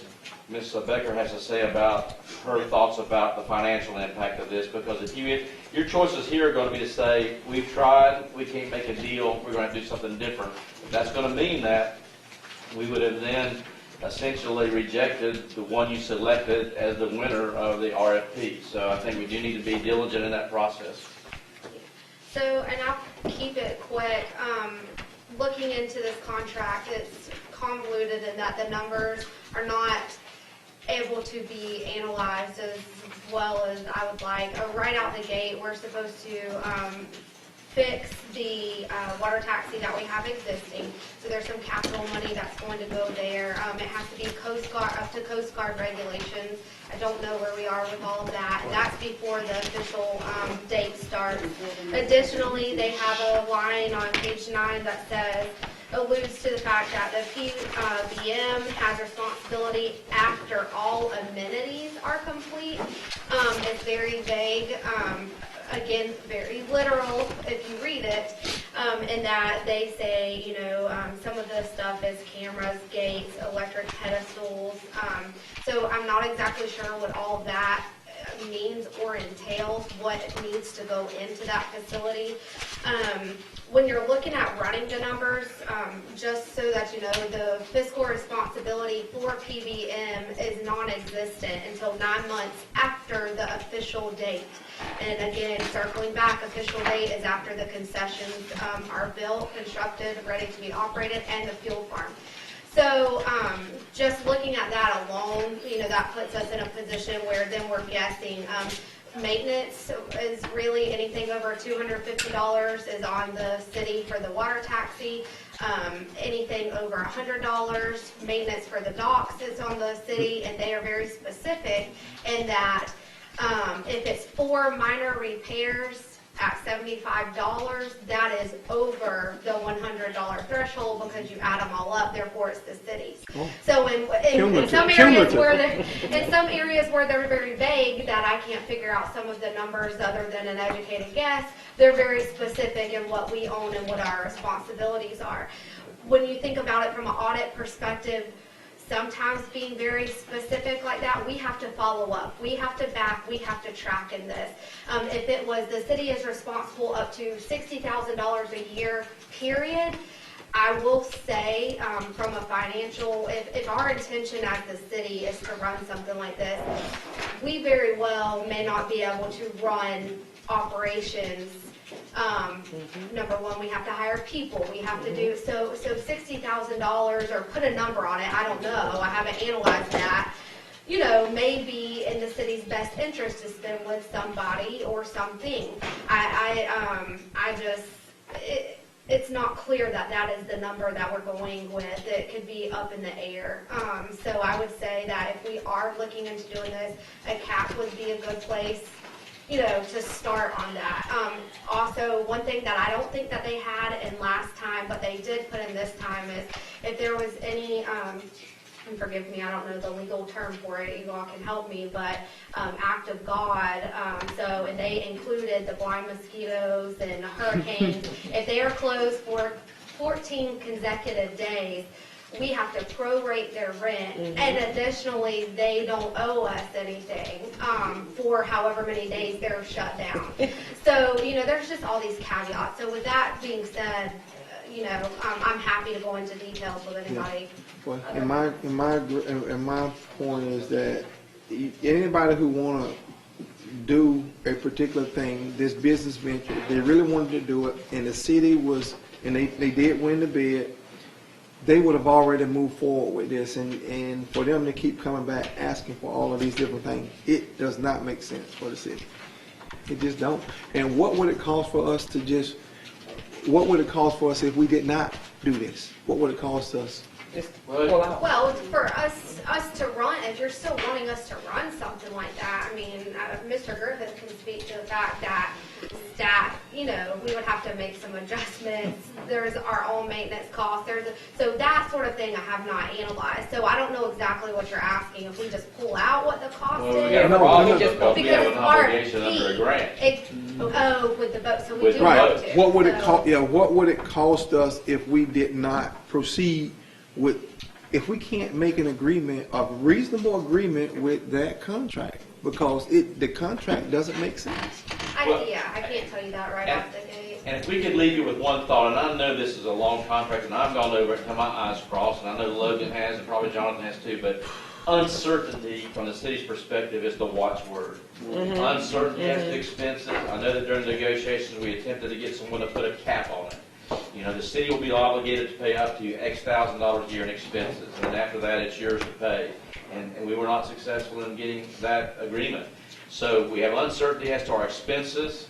We have uncertainty as to when any rent would start. And then quite honestly, under the agreement, if you look at the compensation section in paragraph 11, you know, I have a total lack of understanding as to what any kind of revenue, the amount of revenue that's going to be. I mean, and that's why I'm saying that it's just something that I can guess all day long, but if you look at the percentages and what they're asking, they're saying you only get 5% of public gas sales. You don't have any revenue sharing for any gas that they use on their items or our water taxi. But then if you turn around, they say our revenue profit sharing is a net figure. That also, those expenditures for them operating that boat and maintenance on the boat and everything are deducted. That you have no say over. Right. So therefore, you know, there's a few purchasing questions that I have because it gives them the ability to offer and make deals and negotiate and,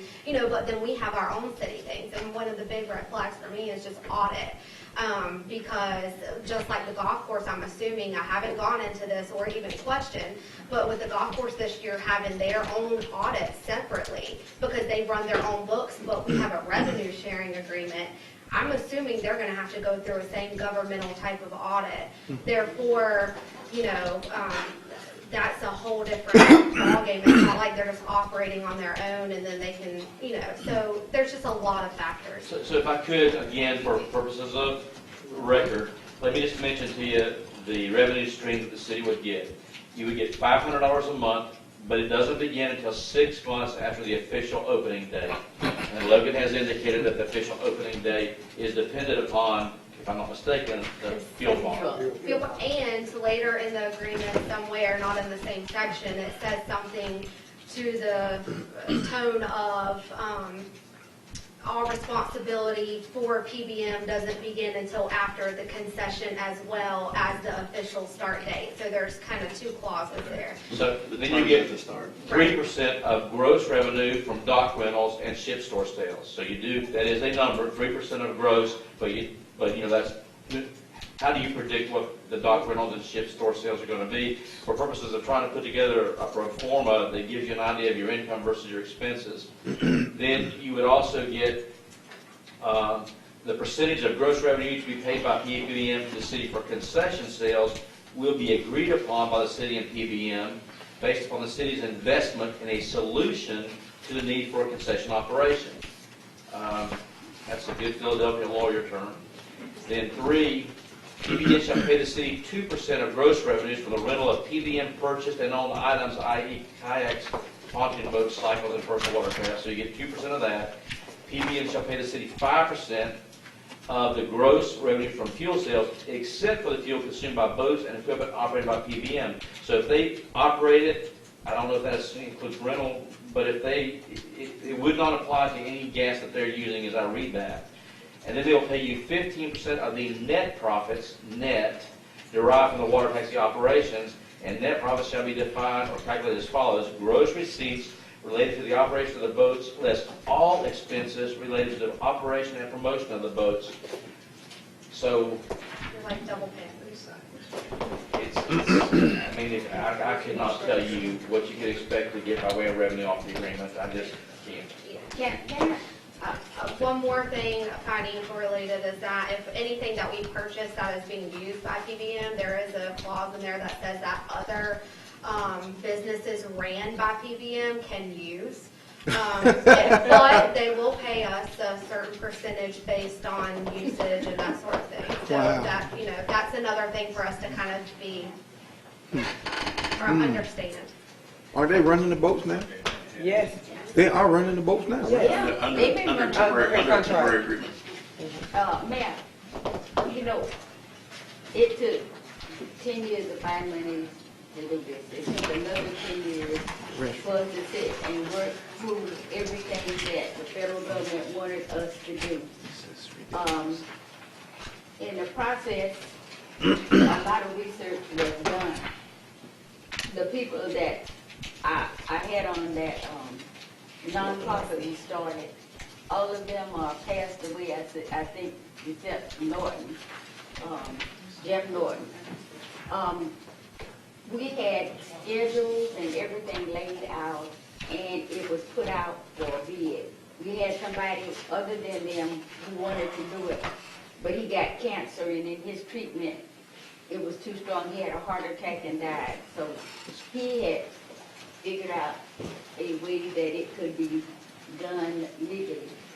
And we had done a bunch of research on if somebody came in, how they could run the boat. They took how many second graders out for the frolic? For the frolic last year. They have people coming in here renting that boat that we don't know about, and they say they can't make money from it. But they're doing enough that they're keeping it and doing stuff with it. We had the training people, we had the state people with Duns Creek Park, we had the people at Water Management wanting us to bring folks there because the Duns Creek Park only had one way in and one way out, and it would have been the second way for it. Everybody was really into it.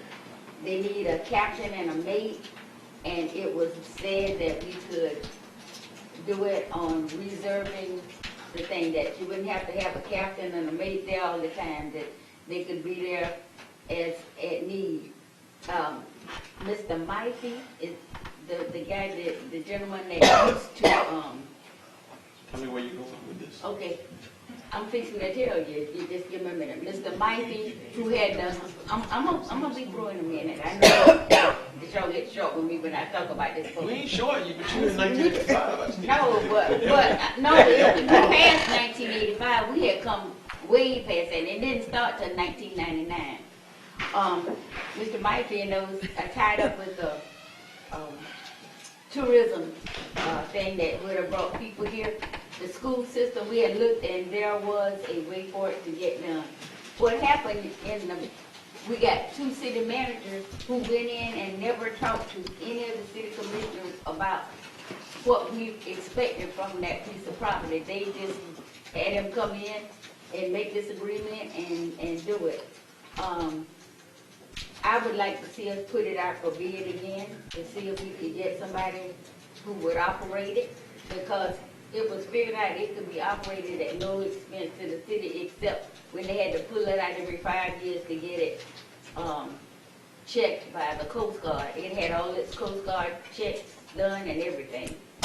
So I don't know if the rest of you would feel like it, but you need to put out for it and see if there's somebody else who would come in and operate it for us. Is that a motion to terminate negotiations and put this out? Second. Second. All right, and for record purposes, I've handed out a summary, the back of it to each of you, and I've given it to Betsy to be part of the record. It also contains two diagrams or maps on the back. Exhibit B is the POA that they're proposing, that PBM is proposing. PBM is proposing, and Exhibit A was just a sample that staff had proposed back when we first started this, just so you could see what they're defining as the park operating agreement, or what they'd like to have. It would include both of the finger docks down by the bridge, as well as, you know, the area that's outlined in red. So that's part of the record, and each of you have that also. Is there any financial consequences? I've already asked that, and she had to look it up.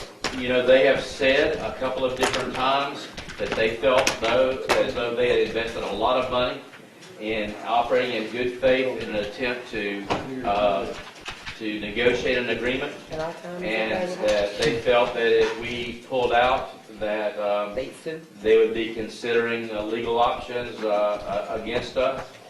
So I would tell you that I can't tell you whether there's going to be a legal consequence, but they have made that statement on multiple occasions that They felt as though they had negotiated in good faith, and the city has changed the table, so to speak, the playing field, because at one time the concessions were going to include a restaurant with multiple seats. I don't remember the number, so I'm not going to repeat the wrong number, from which they could generate revenue. They indicate that they felt that as the RFP was originally put out, there were revenue sources that are now on the table because of changes that have been made in the plans and the changes in the way the building was built. And so, yes, they have made that statement, and they're not here tonight. My question, what's your recommendation if we decided to pull out? What would that look like for us? Because unless we go back and we make a counter and say, this is what the city, this is our contract to you, and put that in this ballpark. But at this point, it's just too much going back and forth. We need to make a decision so the city can move forward. To cut to the chase, from my perspective, if the city's liability could be capped, much like Logan had said earlier, if they can play they can do what they want to with the numbers, revenue and whatever, but if the city's liability could be capped at an amount that you see to be appropriate, then, and also, of course, that clause about us buying their equipment was removed from the agreement, so we did not have that downside risk. I would not be opposed to them trying to make this thing run, because quite frankly, we're all dealing in an unknown area. Nobody knows how much ridership is going to be on that boat. Nobody knows how much revenue net's going to be provided. And so it would not be, in my opinion, unreasonable to have somebody take a shot at operating the boat, assuming they did it in an aggressive fashion, to see what you're going to generate.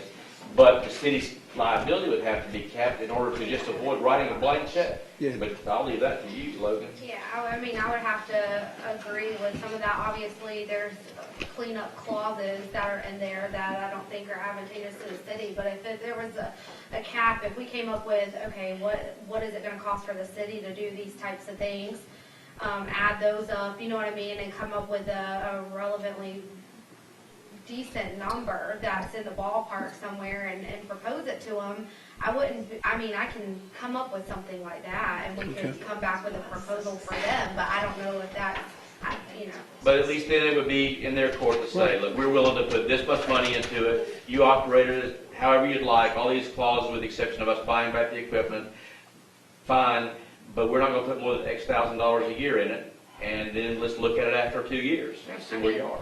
Or 3 years, or whatever, 1 year. If you had suggestions on the term again, and then if you had suggestions on the area, we could obviously put that all back in writing, put it back in their court, and see what happens. I mean, I can come up with those numbers. I just don't.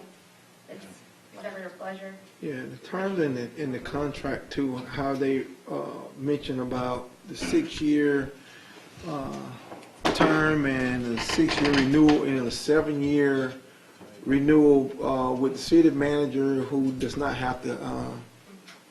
Well, that's what I'm saying. Like if you're directing staff to go back and take some of your feedback and come up with another stab of this. Okay. I mean, well, let's that's do something that we can. I don't know. I don't know if that's the direction you want to go in or not. That'll be another step. There's a motion on the floor to say. Well, let me go back and pick this up. Okay. I really want to say, everybody knows I want to see this work.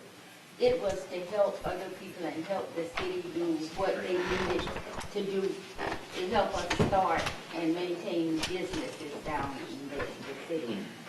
I'll withdraw that motion and say that I would like to make a motion for our city staff to go in and look at and make a counter proposal to them. And I'd like to sit down there and talk to them because we have found resources that would have helped that boat operate, and some of us have offered at no charge to them to go out and help promote getting folks in here and getting it done. I went to them twice, they never sat down to even discuss what we had already found out and people had agreed to do. So I would like to make the motion that we let staff take a look at a counter proposal for us, or whatever they need to do, that will get us away from this plan that is not workable, I don't think, for us, and good for the city. Heard the motion, so there's clarity on the motion. So your motion is to direct staff to do a counter based upon the conversation had tonight and the items that were addressed. That, and to look at the resources that are there to help get it done. So your motion to make is to let staff look at it based upon the conversation and give a financial number as to what the cutoff is. If that's whatever we need to do to get this done. All right. So there's a motion on the floor to direct staff to negotiate the contract. Is there a second? Second by Commissioner Campbell. Is there any further discussion on the motion? Go ahead. Can I speak? I'm gonna let you go. I'm gonna let you talk. Eligibility Kitchens, 1027 South 12th Street. With all due respect, there's a song that goes, know when to hold them, know when to fold them, know when to walk, know when to run away. It's time to fold them and run away. You need to send this thing out for bids again. If you keep doing the same thing with the same people, you're going to keep on getting the same results. Mr. Holmes has danced with these folks for what, 4 or 5 years now, and they each 7 years, pardon me. Each contract is worse than the one before. And when you have a problem, you can't make a split purse out of a salad there. You got a problem, you need to throw it out and start over again. That's the best thing to do. That's the wisest thing to do. Send staff back to negotiate with them. You negotiate with the same people, you're going to get a worse contract. Every time you get a worse contract. Please, Ms. Brown, please make the motion again to throw that contract out and rebid it. This is insanity. Thank you. So any further discussion from the commission? And I'll say this. The reason this is on the agenda today in the format it's in is I'm at my wit's end. We're at a point where we're treading the same waters and things don't seem to be getting better. I do agree with council that we have an obligation to operate in good faith. I can't say that I'm hopeful that anything will change, but I do understand the reason for the last-ditch effort from the side of the city to make sure that make sure that we've done everything to consider what they proposed, and we've gone back with our approach as it relates to this. I agree that at some point you got to put the baby to bed, and I just know that I'm tired of doing this dance. Things are going to continually just change completely. There wasn't a markup. There was an entirely new agreement which said some of the same things in different terms. There are too many uncertainties, and if uncertainties continue, then we've got to make sure that we got to make sure that we do what's responsible on our side. The other thing that we need to consider is that right now we're operating under a temporary agreement, and they are currently operating under that temporary agreement, running the boats for us on an as-needed basis. They're housing the boats at their marina, and so all those things are a part of it. And I think that it will behoove us all to sit down with staff and let them know what your thoughts are as it relates to this contract, so there is clear understanding as to what the commission's thought process is. Get a one-on-one or do whatever's necessary to make sure that your thought process is included in whatever counter comes back, if that's what we choose to do. But this dance has been going on well before we came on the commission, and we are finding ourselves saying the same things over to a new document, and at some point, if they don't get better, do you continue just kicking this can down the road? Any other discussion from the commission? I just don't want to see that they can come in and sue us for something. They can come in and sue you. People can sue for any reason. And at the end of the day, I think the reality is this. Someone can, I mean, if you've invested money into a contract and that contract doesn't work out, you can always file a claim. File a claim, been successful, two different things. The only thing we have to do is negotiate in good faith. And if we negotiate in good faith, then we're okay. And we're going the extra mile of doing that. And that's, 7 years of conversation about what's in place, considering everything that's out there, and saying, hey, here's our last offer on this thing, and this is what's there, and it's whatever you got, and just going from there. But we have an obligation to negotiate in good faith, and as long as we do those things, then that's what we hire counsel for, to deal with those issues in litigation. And we can't operate out of fear and create those opportunities where the city puts itself in a much worse situation based upon what's out there. Because if we find ourselves going into a blind contract with an originally proposed 18-year term or whatever it was, 21-year term, and we're losing $100,000 a year, then you just made a $2.1 million mistake. So you got to make sure that all the I's are dotted and T's are crossed. And I think finance and council have worked towards that. Mr. Griffin has tried to deal with those unknowns.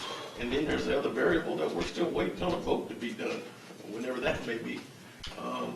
But I'm just not comfortable with the fact that the term doesn't start until they say it starts. That just doesn't make any sense to me, because the whole fuel farm operation could kick out a number of years, depending on what's out there. And so that's it for the record.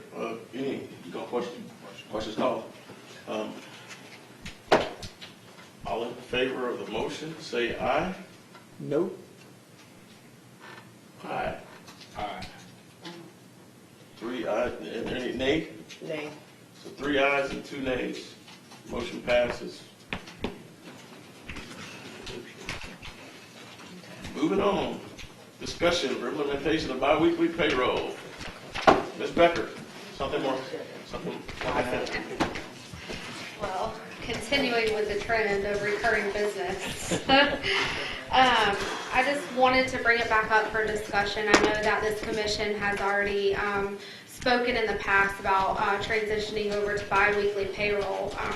Since I've been here, it's something that I can definitely see to be advantageous to not just the finance department, but also to the other departments, as we are weekly doing payroll, and it takes time to gather all of those. We have had audit findings on not having signatures.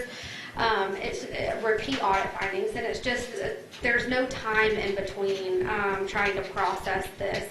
It is one of the most popular pay cycles. So anywhere you go, if you leave the city or if you should decide not to come to the city, you are most likely to either be on biweekly payroll, bi-monthly, or monthly, which is a lot of us from here in Palatka understand, because there are some places that do that as well.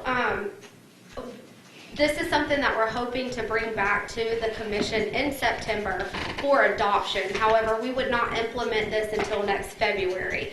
Therefore, we would have, February. We would have plenty of time to coach, teach, provide financial literacy to our employees, one-on-one training. We've already reached out to some banks.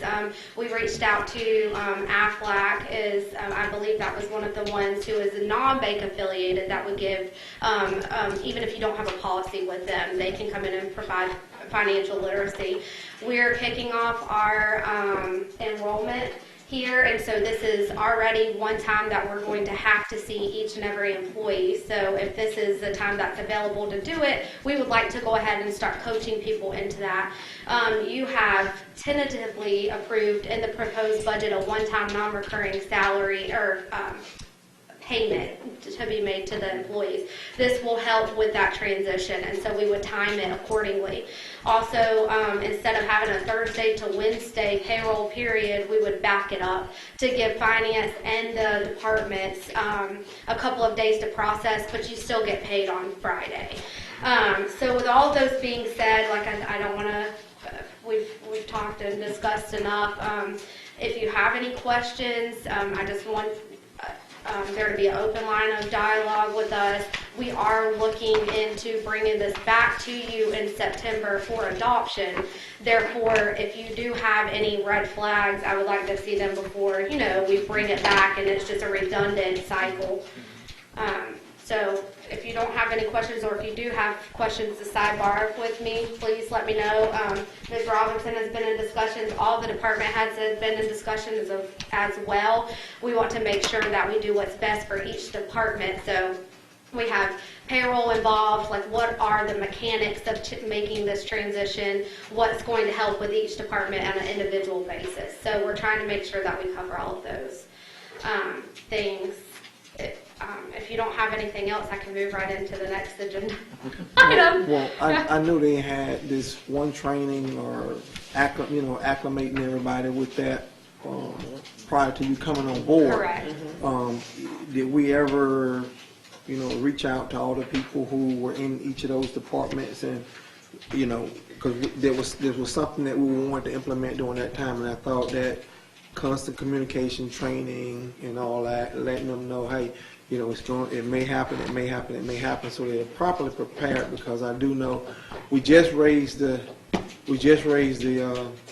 base pay for our city people, and so that kind of helps in that respect. But for some people who are still living from paycheck to paycheck, then it still is a rough or a tough transition for them, because some of those people are going for the payday loans, and it's really, really tough for them. But I think given the time from if it's implemented in September to February, and if they start now with saying, hey, we're going to revisit this thing, and making sure that the people are okay with these transitions. But we got to get there at some point in time, and I think with the help of HR, we just need to do what we can to help the people. To just kind of answer your question, in 2017, when we had the conversation, and that's what you asked for us to do, we did that during the open enrollment period. We brought in ViStar, we brought in Ameris, we had the training, we brought it to City Hall, we took it to other places. They were aware. They had the opportunity to take advantage of the information that was being submitted to them at that time. It was tabled by the commission during that time, and we've just not moved forward with it. However, those institutions are always available and have been available to do those types of trainings for us. With AFLAC and Allstate, along with the other partnering banks that will come in and sit with us again when we do open enrollment, it gives them an opportunity yet again to hear what they have to say, and to give them those options as to how they can move forward financially, or get that literacy that they need in order to be ready for that transition. Well, what was the participation with those opportunities that they had? I mean, it was low to no. Because I reached out to try to talk. But I do want to have a question as it relates to direct deposits. When we started out with this, how many people did we have that were not participating in direct deposit and are doing it now, subsequent to literacy? When we started it, we had roughly 80 people on direct deposit. At that time, it was like 155 people that was on payroll. We are now down to 19 people that receive checks. So those are people we want to really. Right, and that's a part of the education that we can provide as well. The banks obviously want to be a partner with us and with the city, provide free checking, savings. And then I don't know if people are educated as far as what we are able to offer as the city, but we are able to split checks, certain dollar amounts into different bank accounts, different banks, savings, checking, percentage, full amount, whatever you want, so that if we do have people that are worried about their payments that have to come out on this certain day or whatever, we can split that money out, and then they don't have to worry about managing their fund money with their work Have and live one-on-one money. conversations. Yeah, so they won't right. feel, So that's what we're hoping to environment. inform people with. Yes, yes. Okay. Any other statements? I'd like to thank them for the awesome work they have put together over the past couple years, and for Logan for helping to push this thing forward. So thank you again. Okay. Thank you. Thank you. Budget summary Yeah. for fiscal year 18-19. So we are presenting you with our third quarter. We're very close to wrapping this year up. We're performing well as of the third quarter. We just met yesterday, I believe it was, with our grant administrator to really understand the timing of the grants as it relates to each and every one of them. We went line by line, looked in, how much has been spent, what are we looking at timing wise, are they going to come in before the end of the fiscal year, after the end of the fiscal year, are you anywhere close to receiving some of this money? So where you do see some of the deficits, like in the utility funds, that's heavy grant related, obviously project related. You are missing June revenues from being posted in here, which is that caveat sentence that we put in there that posting sometimes lag behind. We have to receive the check from the gas authority, run it through all of our processes. Same thing with the sanitation fund. Their revenues for June haven't been posted as of this report. But I'm watching it very closely at this point because we are coming to year end. I want to make sure that cash flow looks okay. One thing that I will know as the report, because we did talk about grant, I sent out an email about the proposed budget, how it I'm not warned, I let you all know that once state revenues came in that it would potentially have a change. There was a change, let you all know, have it line item out of what we had to change for that, so if you have any additional questions. But after our meeting yesterday with the grant timing, there were changes in the budget. However, all of the projects and total dollar amounts were already in there. So it's just timing wise. Did we receive at the end of this fiscal year, or do I have to push it out to budget for it next year? And that will reduce the amendments that come. So that if I go ahead and prepare for that now, I won't have to come back and bring you an amendment to the budget. So I think we're on track. I should have the budget out to you. Well, obviously first reading in September. However, I'm working on the final draft now. So that is it for us. Well, how we're looking on Irma and Michael, the money Yeah, that we had to absolutely. expend out, are we? As Mr. Griffith stated earlier, they have already been obligated, the majority, if not all, of the project. The last amendment was the biggest obligation. Right, obligation. So obligated means we can count on those dollar amounts. It's just receiving them in, and I think we just booked some of the revenues today. Ms. Hawley came in and asked me for some of the allocations. So we're starting to see those come in. Right now, because it being the end of the fiscal year, determines whether we're going to see it booked in this fiscal year or next fiscal year, just because we're at the end. But we'll see them before the year end, I would say. I would hope so. Yeah, yeah. Yes, all right. Okay. Any other questions? Thank you. Great. Moving on, City Manager report and administrative reports. Chief Shaw.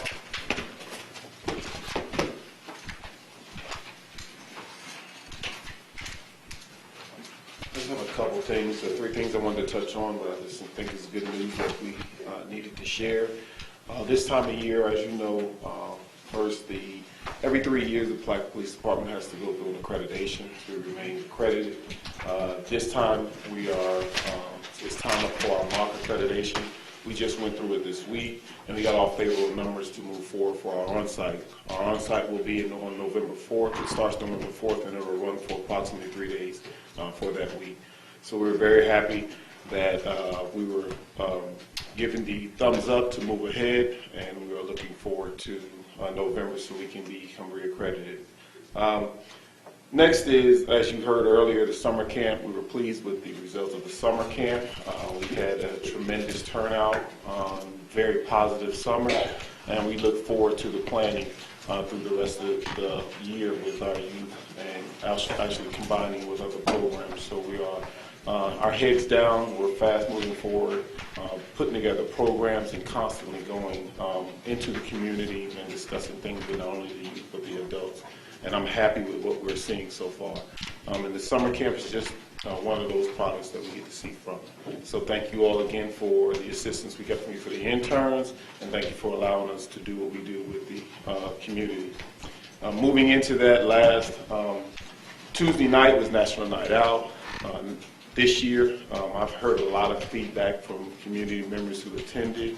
It was probably one of the best events we've had in a number of years. It was combined with our backpack giveaway that PAL puts together for the community and kids, to supply backpacks for the kids. But it also had a number of different events and a number of different social service providers who partner with us to bring information to the community and the different things that we put out for the kids to have. There was bounties, there was multiple different institutions. St. John's came out, but it was a couple hours of nothing but fun-filled fellowship, and it was a very beautiful event. And the weather held out, and I was very pleased. And I think Captain Williams is owed a big kudos and a thank you, great job for all the work he put into it. That's all. Oh, I'm sorry, and for the one thing for the Recreation Department, we were able to pick up the van. I am pleased to say with the help of our finance and the go-ahead with our finance department. We were able to go ahead and pick up the van. We do have now, we're waiting on the tag for it, but we have the van in place. We look to be able to use it for a multitude of things. Very beautiful van, new, and I think it will be a great addition to the city. Did y'all lift it physically, or you talk about money lift? Well, anytime we talk about money with the city of Palatka, it's a physical lift. Okay. I'll take that as a compliment. Chief.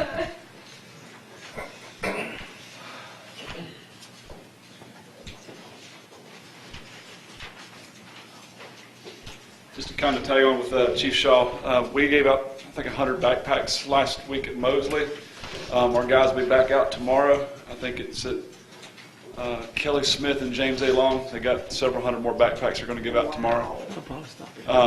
Also, we took delivery yesterday of our side-by-side we got from our grant. So we do have that available now. So, but I just want to let you know that we are going to be giving out backpacks again tomorrow. What time y'all supposed to be out there, Chief? Can I text you later? I don't want to give you the wrong time. Yes. I think it's 3 o'clock tomorrow. Or 10. It's either 10 or 3. I can't remember what time it is, but I'll send. That's a big. I know. I'm sorry. I got too many numbers in my head, but I'll get the number for you here in just a minute, and I'll send it to you. Appreciate it. Thanks, sir. Mr. Griffin. No updates, sir. Mr. Roberts.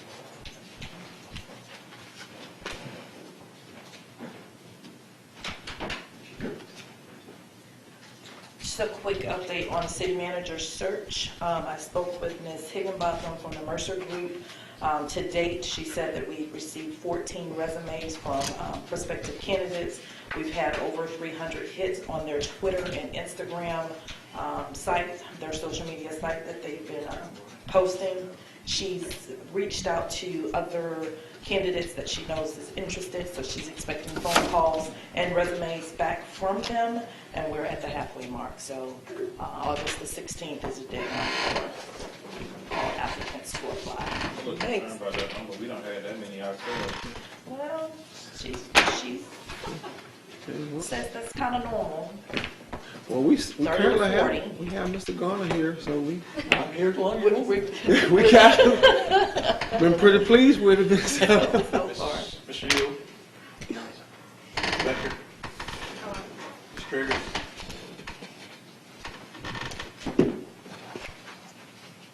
Mr. Holmes, Garner. Just a couple of comments. You got a real short report from me in your packet, and I've tried to be, and my modus operandi is to be out in the community, and I think I've tried to do that. I really enjoyed the outing the other night at Mosley, although they didn't get me a picture of me dancing. I was covered up by the people behind in front of me. Yeah, stand on the platform. But anyhow, but I do, and I went yesterday to the airport advisory meeting. It was very, very informative, and then of course afterwards we had a meeting with grants and ongoing projects and so forth. So I just want to, I'm proud to be here, and you know, wherever you want me to be, you know, give me a little advance notice, and I'll try my best to be there. Commissioner Boyd? Well, I just had one thing. I think we received a letter from former Commissioner Norwood about our water meter. Whenever our residents have a break, I think there was a comment in there about we had some systems in place, or there should have been something that do detections or whatever. I don't know whatever that may be, but I do know as the water continues to run, it runs up your water bill. I've had a couple of breaks myself, and I didn't find out what my invoice was until I got to the down to Palatka Gas Authority. But long story short, if there's a way that we can do some detection early on or whatever, we need to kind of investigate that, if you don't mind. I do know that they were reading data, so in my opinion, I know based on if they can look at the system and it's getting data feeds, that information could be valuable, and you can take that information and feed it into an Excel spreadsheet. Long story short, we do need to constantly monitor that and see how we can help the people, because when they get these apps, big, large bills, it doesn't sit well, and somebody's got to pay that. So if it just sit there and run for hours and hours and hours, it can add up really, really quick. So I've had that happen to me twice, and it also happened again. So we want to see what we can do to kind of prevent that going forward. So if you can look at that, I greatly appreciate that. And we need to talk about a policy, what our policy is as it relates to how we handle stuff like that. I don't want to make the meeting go any longer, but I do want to address that. We have budgeted. We have been in conversations with the Gas Authority. They've identified 2 softwares that we're looking at that will work with a hybrid system, because we have different collectors in the field. We expect to put that in place next year. They do, whenever they see an anomaly, they contact the resident or the business and let them know. I personally was called about my mother's story the other night, and I went diving into the meter box to figure out what was going on. So that's a business. Yes. But not resident. They do residential. They do residential well. Yeah. Commissioner Boren, we are procuring the software next fiscal year. But I'm just saying, it didn't happen to me. It happened to me twice, and I can tell you, it was a nice amount, and it happened there. So somewhere there may be a breakdown in the communication. It's a problem. So we discussed that at the last utility meeting about, yes, sir. But certainly appreciate it. Being proactive. Yeah. It will require people to sign up for that notification, though. Okay, I need to sign up. We need to automatically sign people up, really, because West, that's a precious resource. Mr. McCaskill. No, nothing. Mrs. Brown. I had somebody call me after 5 o'clock. There seemed to be a pothole on St. John's Avenue in front of that daycare and near the railroad track that's kind of large, and it came into DNG. Yeah. DNG. I hated the day. If you can get somebody to kind of put something up tonight and check it tomorrow. The other thing is, St. John's went down. Past the fire. periodically, I'm not bragging, but I have to go get a checkup from a doctor. And we had some people come from out of town to do some of the series of tests that we had to do. And I was happily surprised by a compliment coming from one of the gentlemen on how good our city is beginning to look. He said he's come here for several years, but in the last couple of years, he has seen where we have upgraded and made our downtown area look so much better. And I wanted to thank our folks that are working on that and tell them to keep doing it, because it's starting to pay off. And that's all I have. Just an update on the school supply giveaways. Kelly Smith will be at 9 o'clock, and Mellon will be at 10 tomorrow. Also, I think most of you have gotten the communication that came out as related to the grant for the airport. The award we got for the airport, $453,000 for that. We continue to make strides in our infrastructure. We continue to make strides in the way that we improve this community. As we move forward with the adoption of our budget, also we'd like to welcome Joe Pound and Eddie Cutright to the Palatka family, Cultural Resources and Recreation. They've actually hit the ground running just like Mr. Garner, making the connections in the community, being active, and really making a difference already. And so when you meet these guys, I guarantee you'll be impressed with what you're seeing and the plans that they have in place. And so we're just going to continue to move forward with the stuff that we have going on right now. Yes, sir. Commissioner Campbell. Commissioner Campbell's going to close us out tonight. I guess he saved the best for last, but that's okay. I say the youngest for last. So, but just kind of just real quick, to piggyback on what Chief Shaw, the backpack giveaway actually gave out just a little over 400 backpacks on Tuesday, which I think has been the highest number, if not the highest, pretty close to being the highest number that they've given away during my time. So kudos to everyone that played a part in that. And if all the hearts and minds are clear, let's go home.